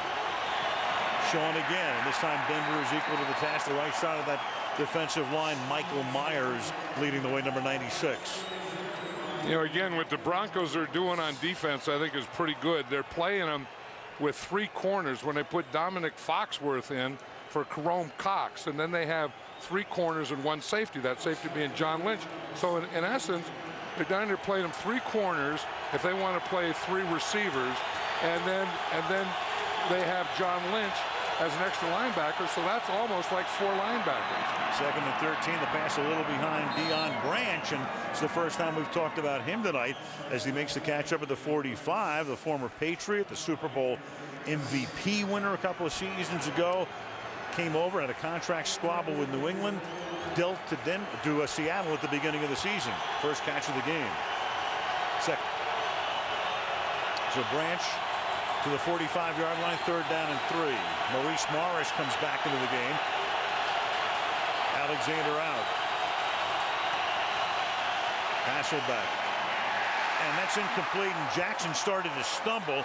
He'd gotten by Foxworth to the outside, but started to trip, and it's 4th down.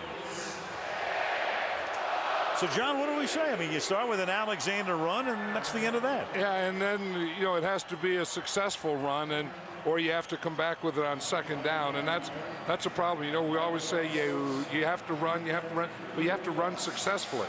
And when you run and you get stopped at the line of scrimmage, then that puts you in a different mode. And Mike Holmgren is really a passing coach. I mean, to be honest, like he and Andy Reid, they'd like to pass every down. Oh, yeah.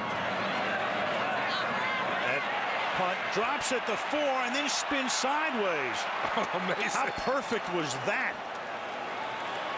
Derek Rackley will down it there. So the rookie 6th, 7th round pick out of Wake Forest with a 54-yard punt and just enough spin on it to set Cutler up inside the 2. That's a shot you'd like to have in your golf bag. Be able to put it, spin it, and bring it back just a little. Perfect. And the thing is, I mean, these punters are so good now. You know, I mean, maybe there was a time when you do that and it was lucky. I mean, these guys are trying to do that. You know, I mean, just to drop it and have it spin and then spin backward and end up in the 1-yard line. Well, you might have had the best of all time in Ray Guy. 1st and 10, the ball is at the 1-yard line. They need some breathing space, and this is going to be tough, and it's all Bell can do to get over the goal line and get out of the end zone. You know, last time they were in this situation, I said, would you pass on 2nd down? And what I meant, I think if you're going to run the ball 3 times, then you run on 2nd down. If one of these plays are going to be a pass coming out here, I think you're better passing on 2nd down and then coming back running on 3rd down than running on 2nd down, then have to pass on 3rd down. They'll have the next 2 minutes to think about it because that's the end of the quarter. We played 3. 13-7 Denver. Sunday Night Football resumes after these messages.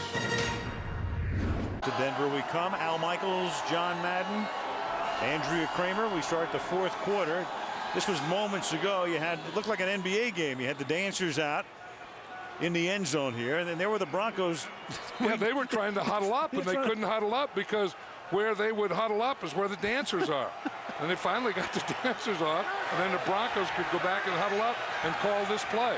2nd down and 10 now as we start the 4th quarter, and they need breathing room, and it's given to them by Cecil Sapp, the fullback, taking it out to the 5-yard line, where it'll be 3rd down and 6.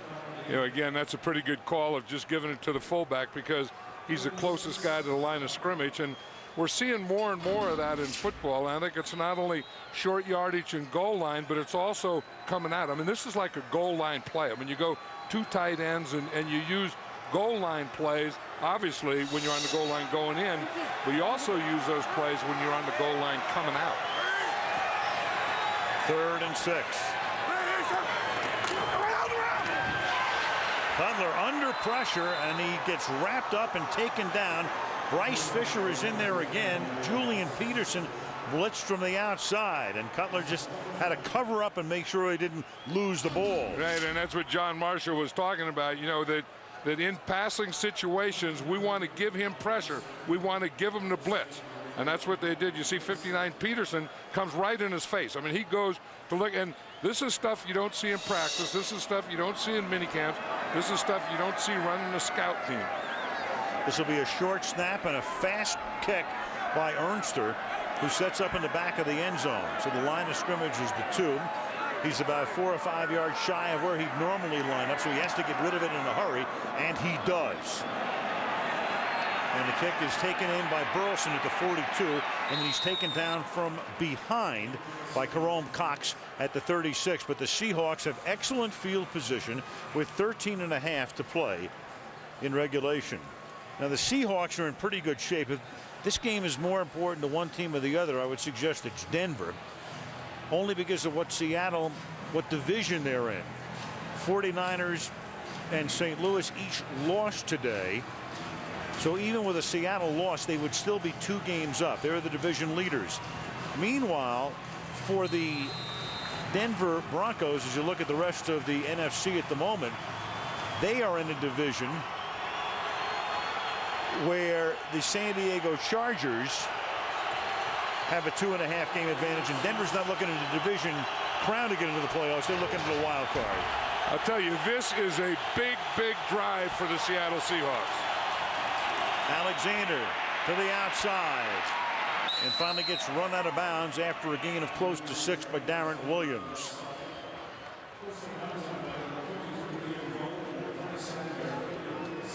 Spotted at the 31, call it a 5-yard pickup. It'll be 2nd down and 5. You know, and this is also big for the Broncos in that, you know, they don't finish. I mean, you know, you go back to that San Diego game, they had that 24-7 lead. They felt that they kind of faltered in the 3rd and 4th quarters on defense. In fact, they even did extra conditioning this week, the Bronco defense did. And they had the lead against Indianapolis and couldn't finish that day either. Here's Alexander. So it's an oddity for Denver to lose 2 games in a row at home. But that's been the case with Indy and San Diego, their last 2 home games.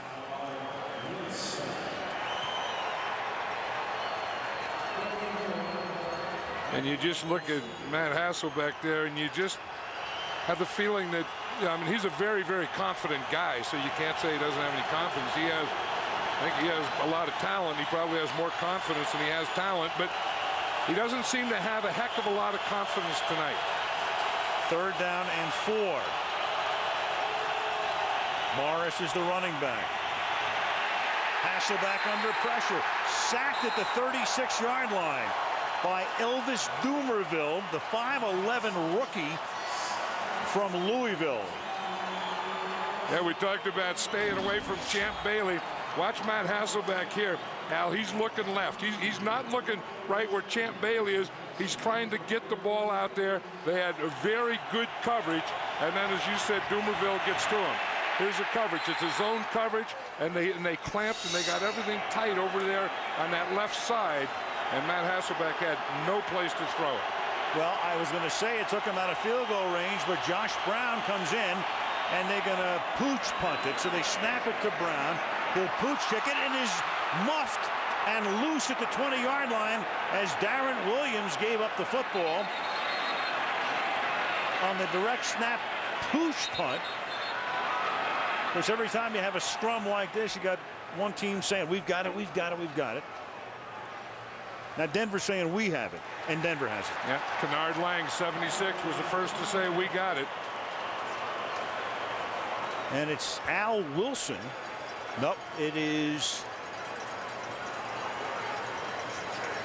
Wilson who gets shaken up on the play. Williams winds up with the ball, but Wilson was shaken up on the play. Number 56, their middle linebacker. He's still down on the turf, but Denver has the. I know. If you're a Bronco fan, you want to see on the field, and he's been down for a couple of minutes now, is Al Wilson, who plays on some special teams and is also their premier middle linebacker, as important as anybody on their defensive unit. And he runs right into his own guy, Gerard Warren. So 61 come in there. Al Wilson, they were both going for the ball. And Al Wilson was down. They were, checking his neck and his back, and then he started to get up, and then he stayed in that position. His backup, Nate Webster, is inactive tonight. So they work on Wilson. We started to talk about the AFC before, how important this game is to Denver in particular. Indy loses today, so San Diego and Indianapolis each have marks of 10-2, and they'd have the 1 and 2 seeds and buys right now. Baltimore, New England, the other division leaders at the moment. Denver 7-4, pending the outcome tonight. Cincy is 7-5. They'd be in there, and then you've got the Jets, Jacksonville, and Kansas City, all with those 7-5 records. But at the moment, Cincy would own the tiebreaker. Next week, Denver goes to San Diego. How about the backs that they've played? This Denver defense. They had LaDainian Tomlinson. Then the next week they have Larry Johnson. Right. Then this week they have Sean Alexander. Right. Then next week they go back and they have LaDainian Tomlinson again. Yeah. John Lynch called that murderer's row.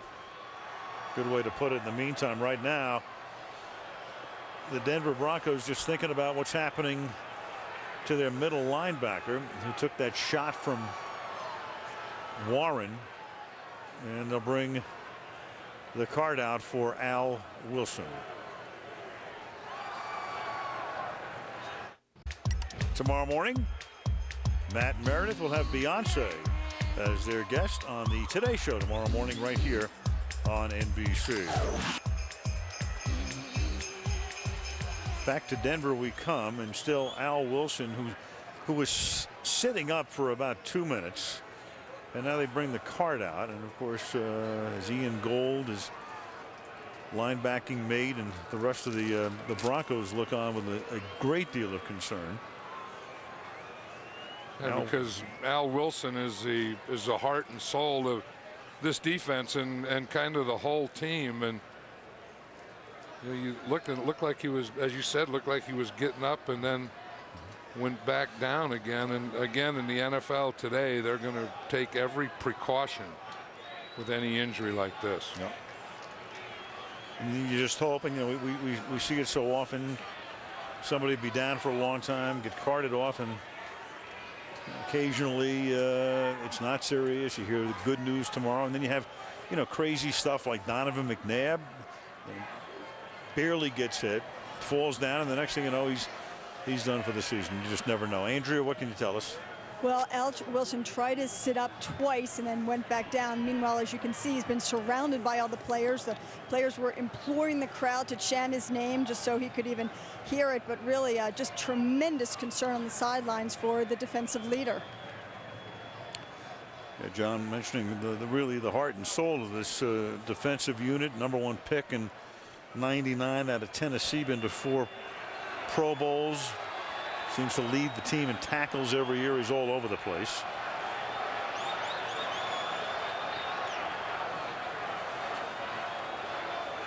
And again, they take every precaution.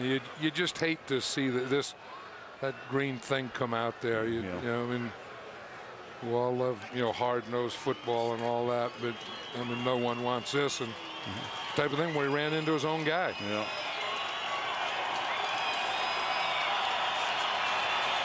So they immobilize him on the gurney.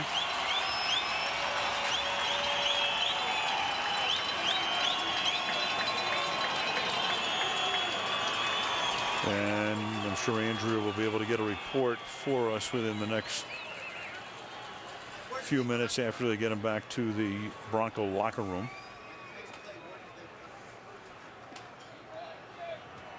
And we'll just hope for the best.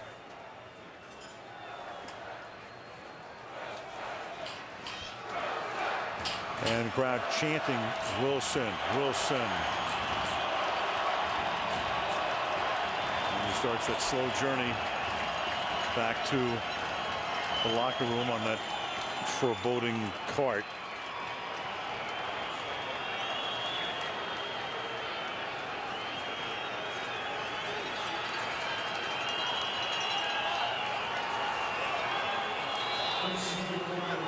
And as is always the case, the game goes on.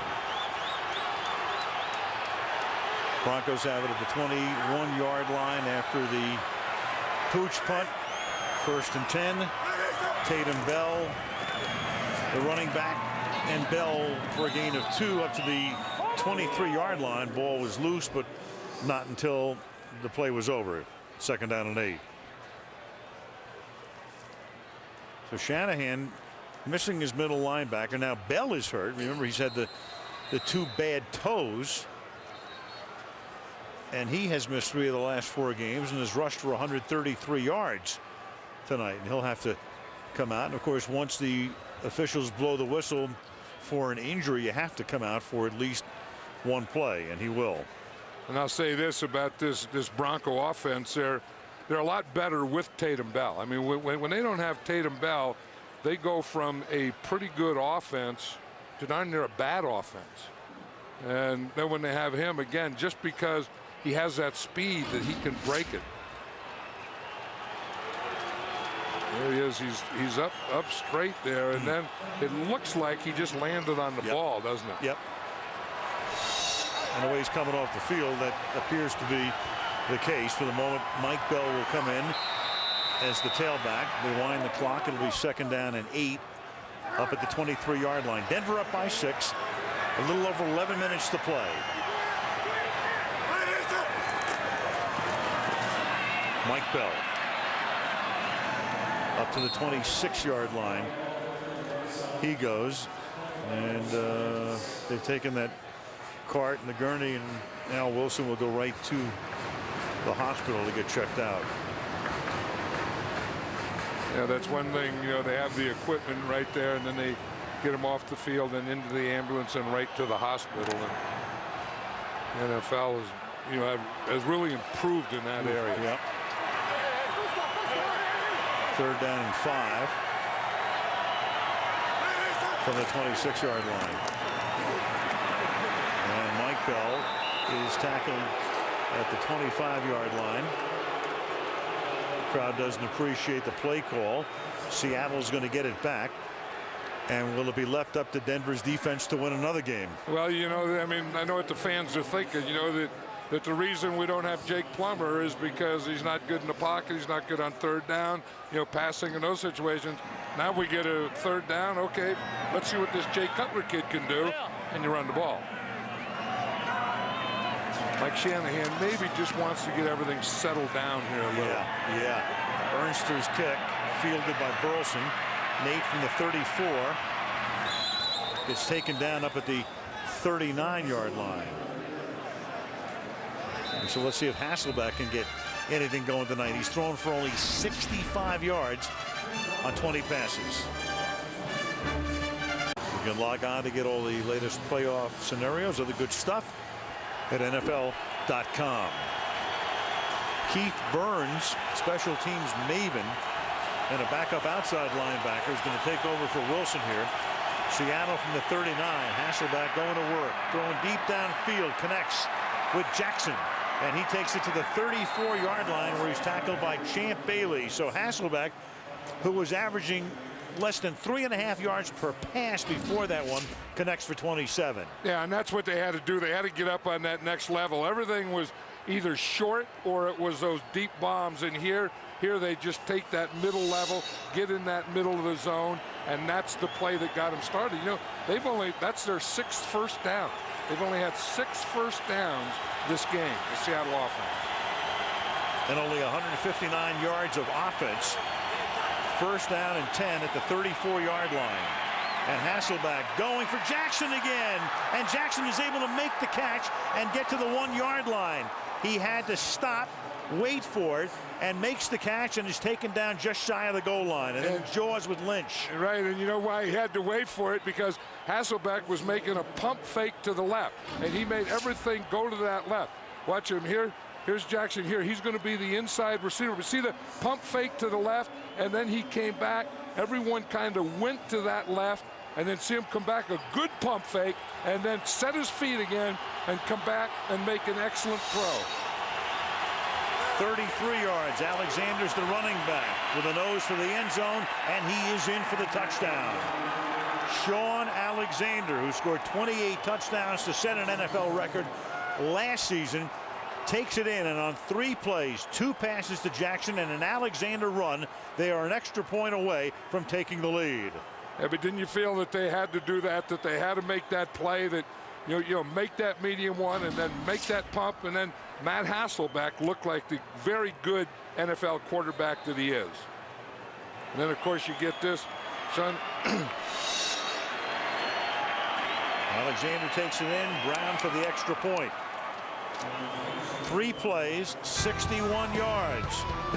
Alexander into the end zone, and for the first time tonight, Seattle has the lead.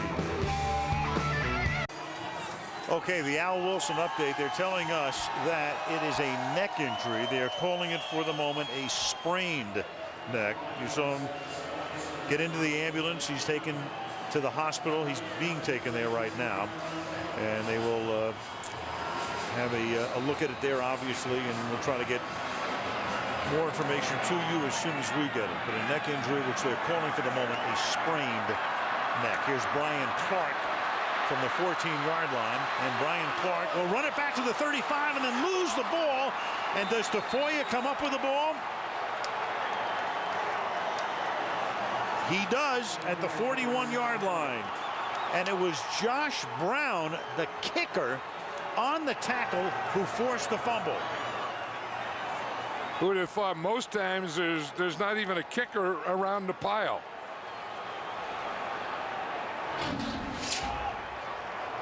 But just you're going to see Kelly Jennings come in here, the rookie cornerback.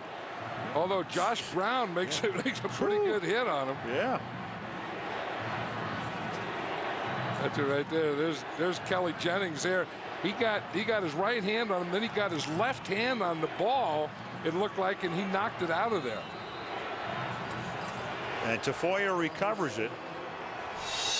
And Seattle is right back in business at the 40-yard line. Denver has just turned the ball over for the 4th time tonight. At the 40. With a little bit more than 8 minutes to go, and the play clock ticking down to 1. And Alexander over the right side this time. And he gets taken down there for a gain of about 2.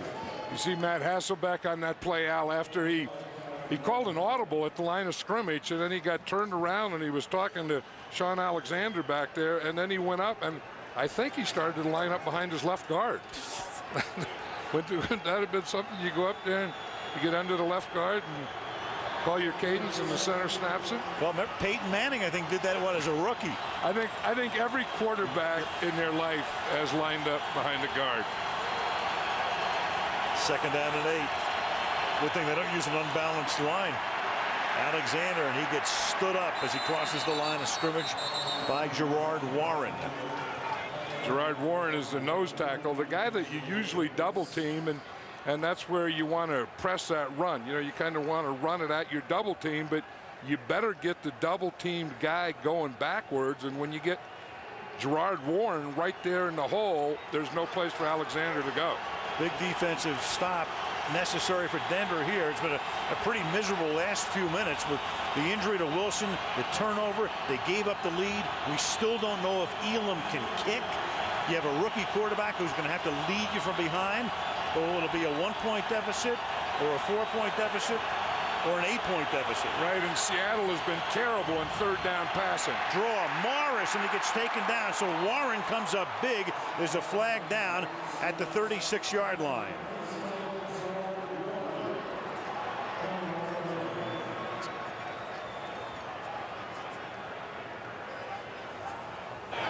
Holding. Defense. Number 97. Ooh, and that's an automatic penalty. 1st down. 1st down. Demetrin Veal. Gigantic penalty.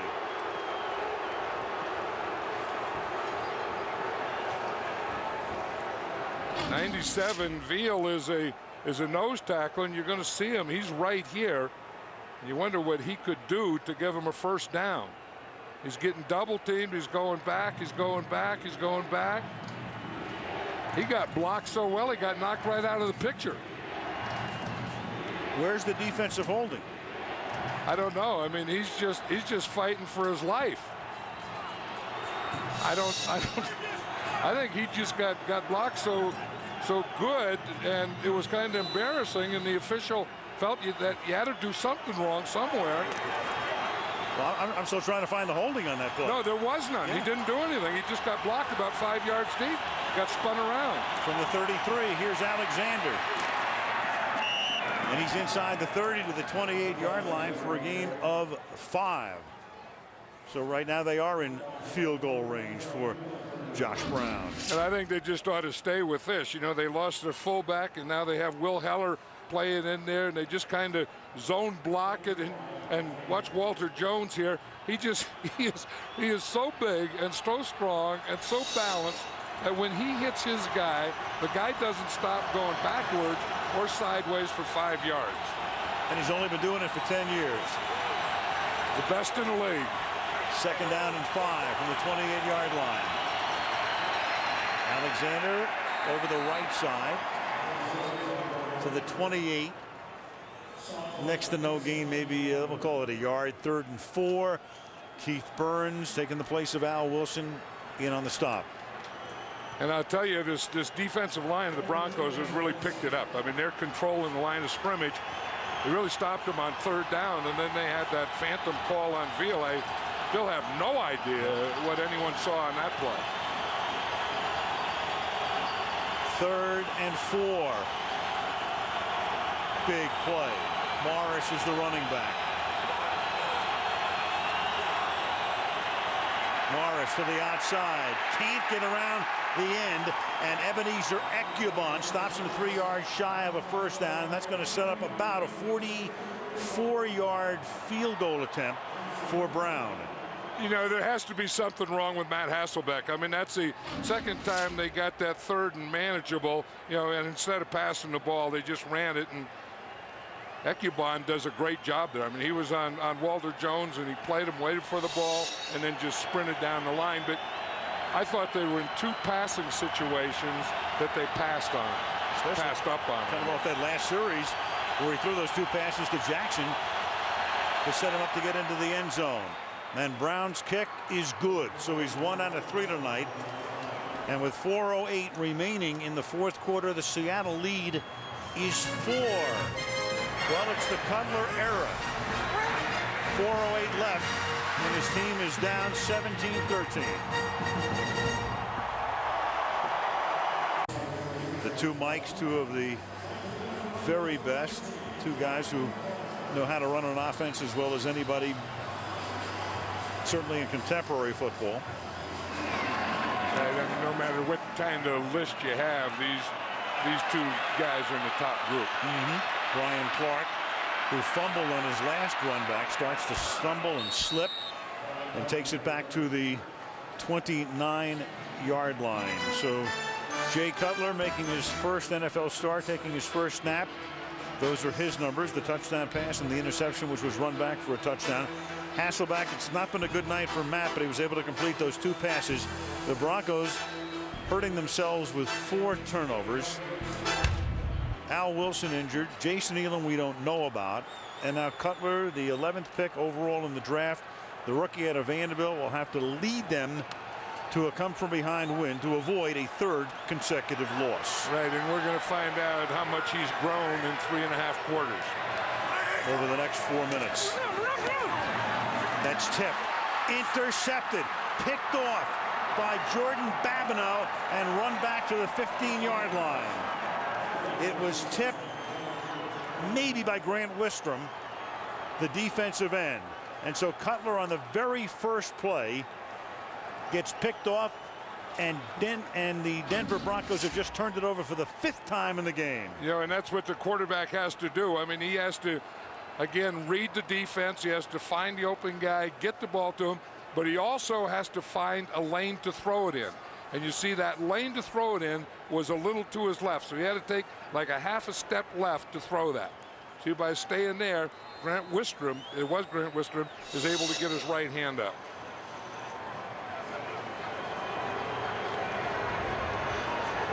And so now the crowd in stunned silence. 2nd pick, 5th turnover, ball at the 14, under 4 minutes to play.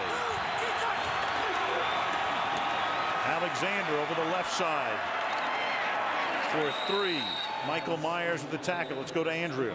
Well, guys, hopefully a bit of good news on Al Wilson. The Broncos are telling us that he was moving everything as he was being taken off the field, obviously taken to the hospital for what they're calling precautionary tests.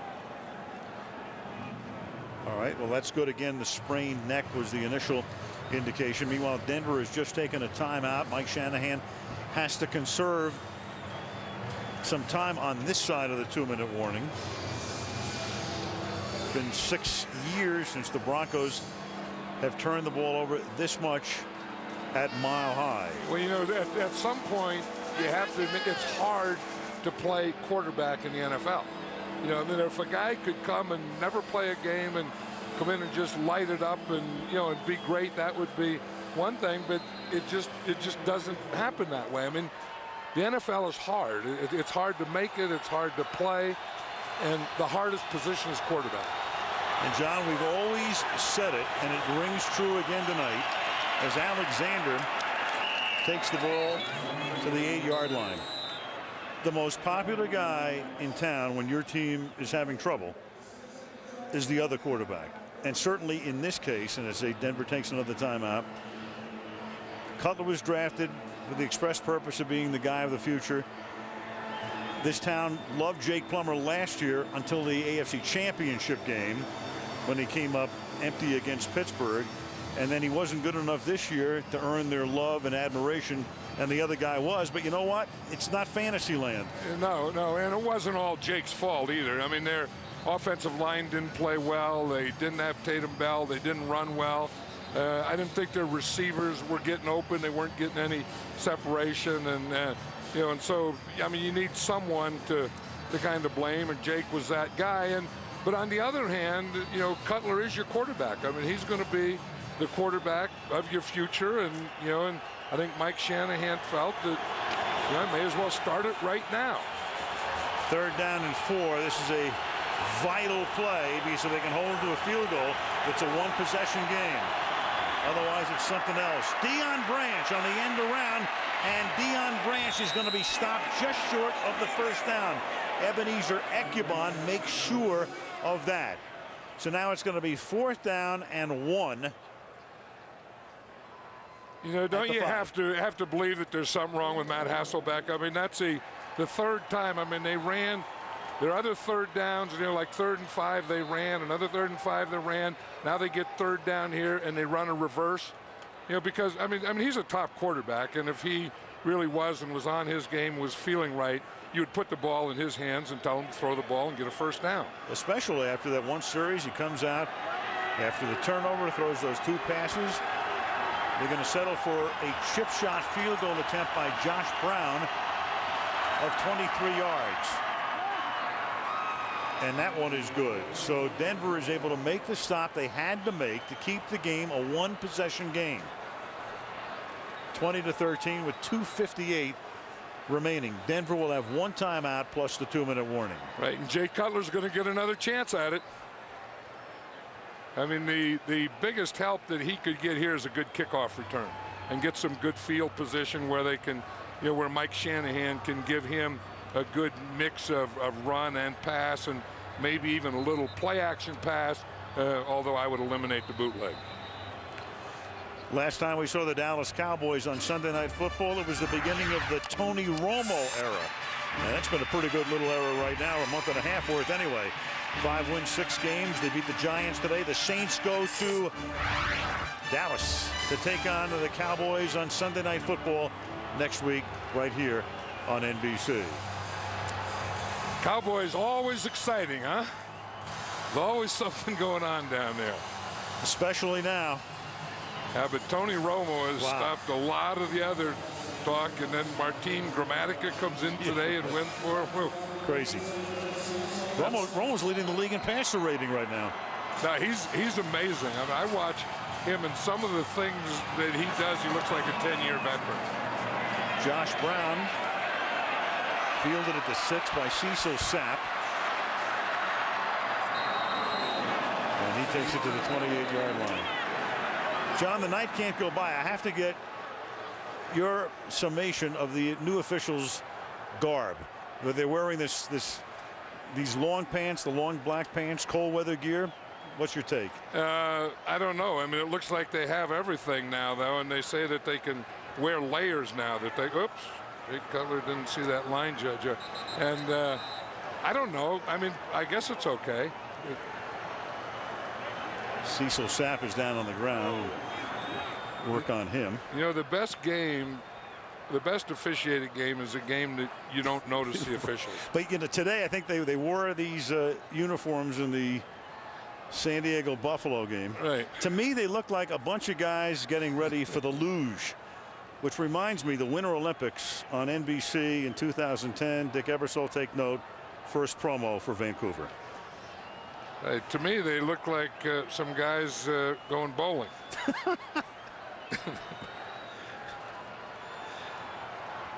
But on a night when it got down to 14, happy to report it's now up to 21. Cecil Sapp needs some assistance in getting over to the sideline. There's Ian Gold. But for the Denver Broncos, who go to San Diego next week, they are at a critical juncture here, having lost 2 straight, in jeopardy of falling to 7-5 in the very, very tough AFC West and the very tough AFC overall. Down by a touchdown. Need to go 71 yards. 1 timeout plus the 2-minute warning.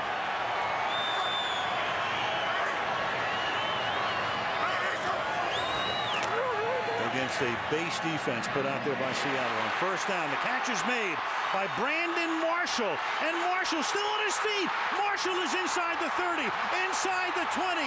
How do you like that? The rookie from the University of Central Florida, Brandon Marshall, breaking tackles left and right, 71 yards, touchdown.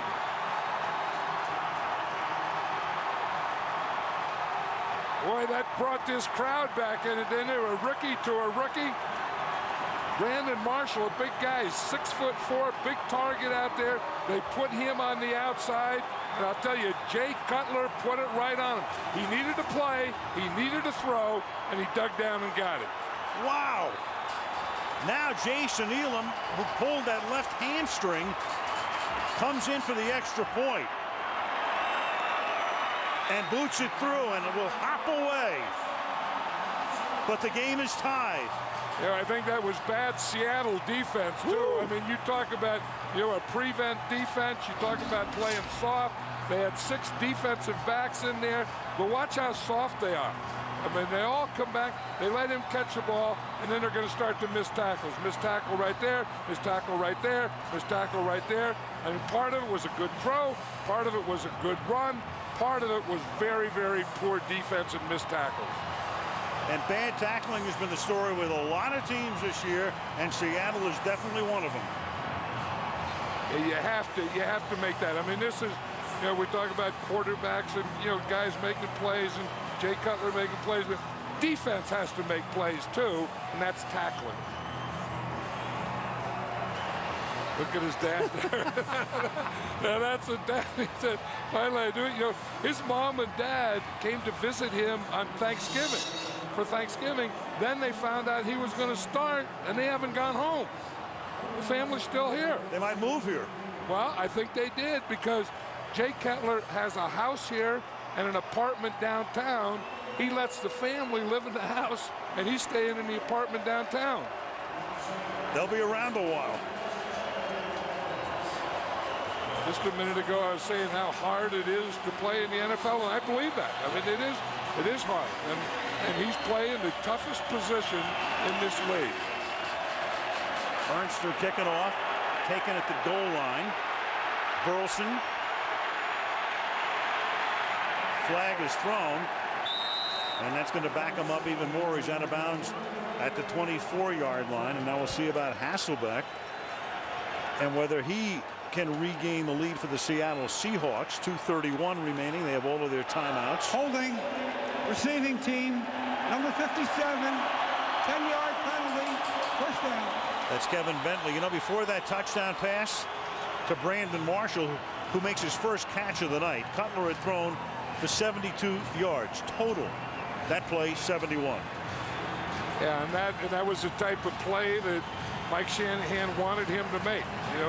That play from the pocket to your outside receiver. He did it with Brandon Marshall. Got so excited he has his cap on sideways. I'll tell you what, who's also hurt? Thunder the horse. The rider had to get off. Thunder's out? I'm looking at him going back into the locker room. The rider had to dismount. Thunder's down. The ball is hit. We're going to find out how good Hasselbeck is right here. We are. He swings it to the outside. It is caught there by Jeremy Stevens. Champ Bailey made the tackle. Again, they got that short passing, and it works okay like this on first down. I think where they've really gotten away from that mid-range, that 10 to 15-yard passing. I mean, they've taken some shots, and they've had the short passing game, but I only remember one medium-range pass. This will take us to the 2-minute warning. Seattle with all of its timeouts. Marshall turning about a 12-yard gain into a 71-yard touchdown. 20-20. The rise of a young star. Look at the two of them. Next week, America's team is back. And rebuilding New Orleans. One win at a time. Sunday Night Football. That's next week. Sirius post-game report coming up after the game. We'll name the rock star of the game. That's still to be determined. Highlights and interviews as well right after the game, which may have a while to go here because we're tied at 20. It's second down and 4. Seahawks have the ball at their own 20-yard line. 2 minutes to go and all 3 timeouts in their pocket. wonder how those people feel that left the stadium here. There looks like about a third of the crowd left. But they're on their way back. Yeah. Hasselbeck has that one tipped and incomplete. 3rd down and 4.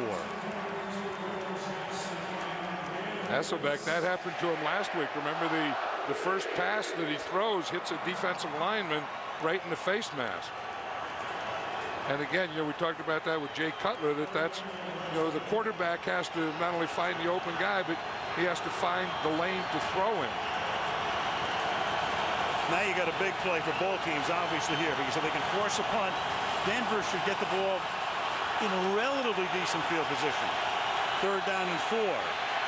Hasselbeck, a ton of time, throws, completes it up to the 36-yard line to Nate Burleson. Big first down. And that was the first 3rd down in about 4 or 5 that they came back and threw the ball. I mean, the last few times they've been running it. The last time they had the 3rd down, they ran a reverse play, and here they did an NFL pro play. Great pass protection. That allows, you see Matt Hasselbeck having time to step up, but also to find that lane to throw in. 16-yard gain. Now Alexander over right guard up to the 41-yard line he goes. And they take a timeout, Seattle. Check in with Andrea. Well, keep in mind, if this game does come down to a Denver field goal attempt, after Jason Elam kicked the extra point, he was on the table behind the bench. They were massaging his left hamstring. He had his head in his hands, and after they were done, he got up and he limped away. It sort of reminds me of, what was it, David Akers in Philadelphia a few years ago?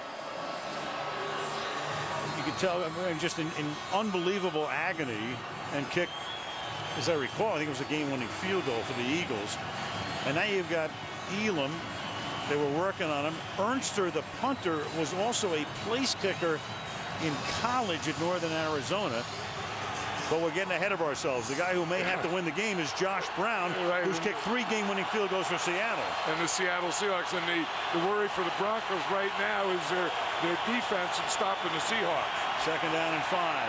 To the outside, the pass is caught by Deion Branch. He stays in bounds. The clock continues to run. Hasselbeck says get up to the line of scrimmage. Ticking down to a minute to go. 2 timeouts for Holmgren's team.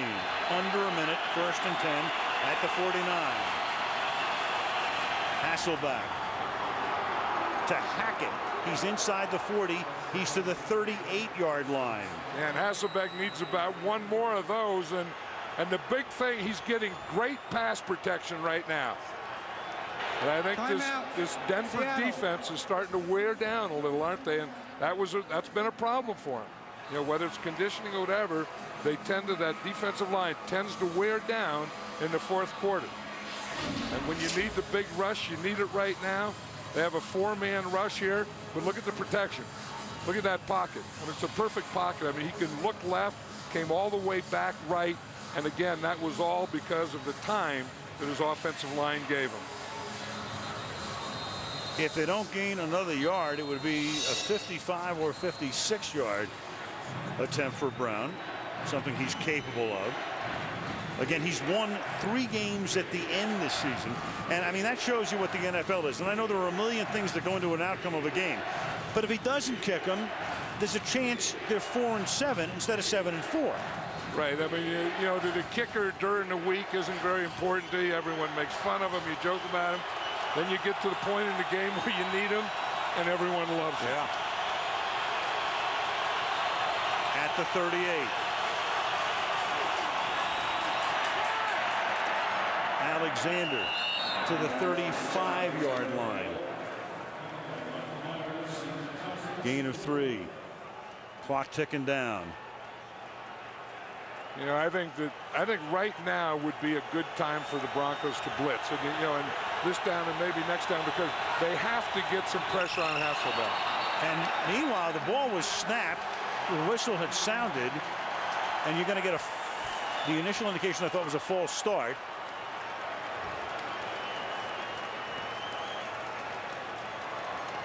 Scott Green is the referee. You got false start. Yeah, false start. Yeah. Offense, 5-yard penalty, still second down.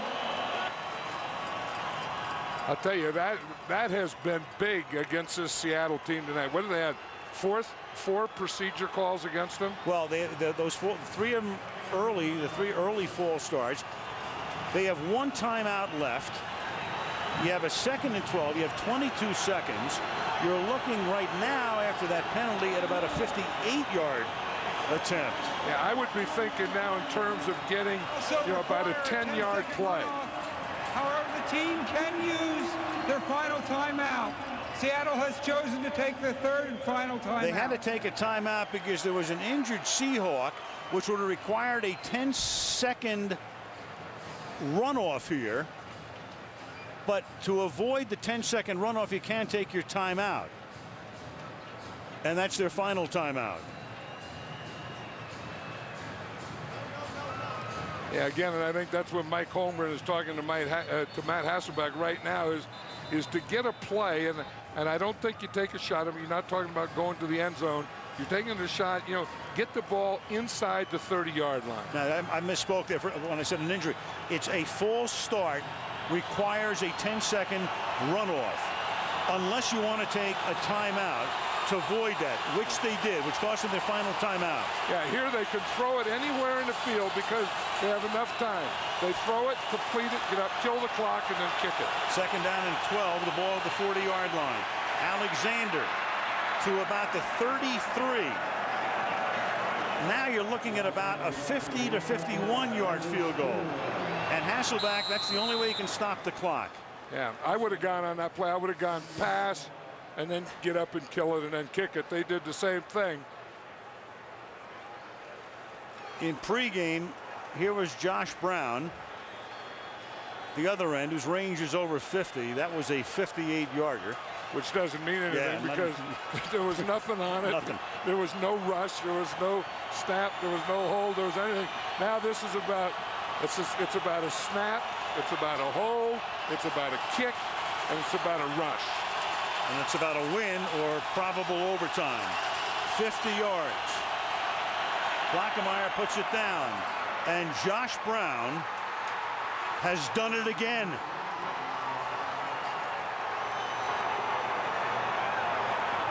Four game-winning field goals. If this holds, there are still 5 seconds remaining. I don't know if you can listen to quiet, but if you can, listen to this quiet. This is what quiet sounds like. That was a perfect kick with him. There was no doubt about that. Good snap, good hold, got plenty of leg into it. That whole thing was perfect. 3 field goals on the last 3 possessions for the Seattle Seahawks. And the Seahawks haven't been a good road team, and we've looked at how they've done here in Denver. They haven't done well, and they really didn't play well tonight. But I mean, usually they're a good offensive. When they slip, maybe it's a little defensively. They really didn't play well offensively tonight, but they hung in there, didn't they? They certainly did, and they came from behind. And then Denver was able to tie the game on the bad tackling by their defense. Marshall takes it 71 yards. And Brown, who beat Detroit and then St. Louis twice with either game-ending or final-minute field goals, will do it again unless the Denver Broncos can somehow pull off a miracle run back here.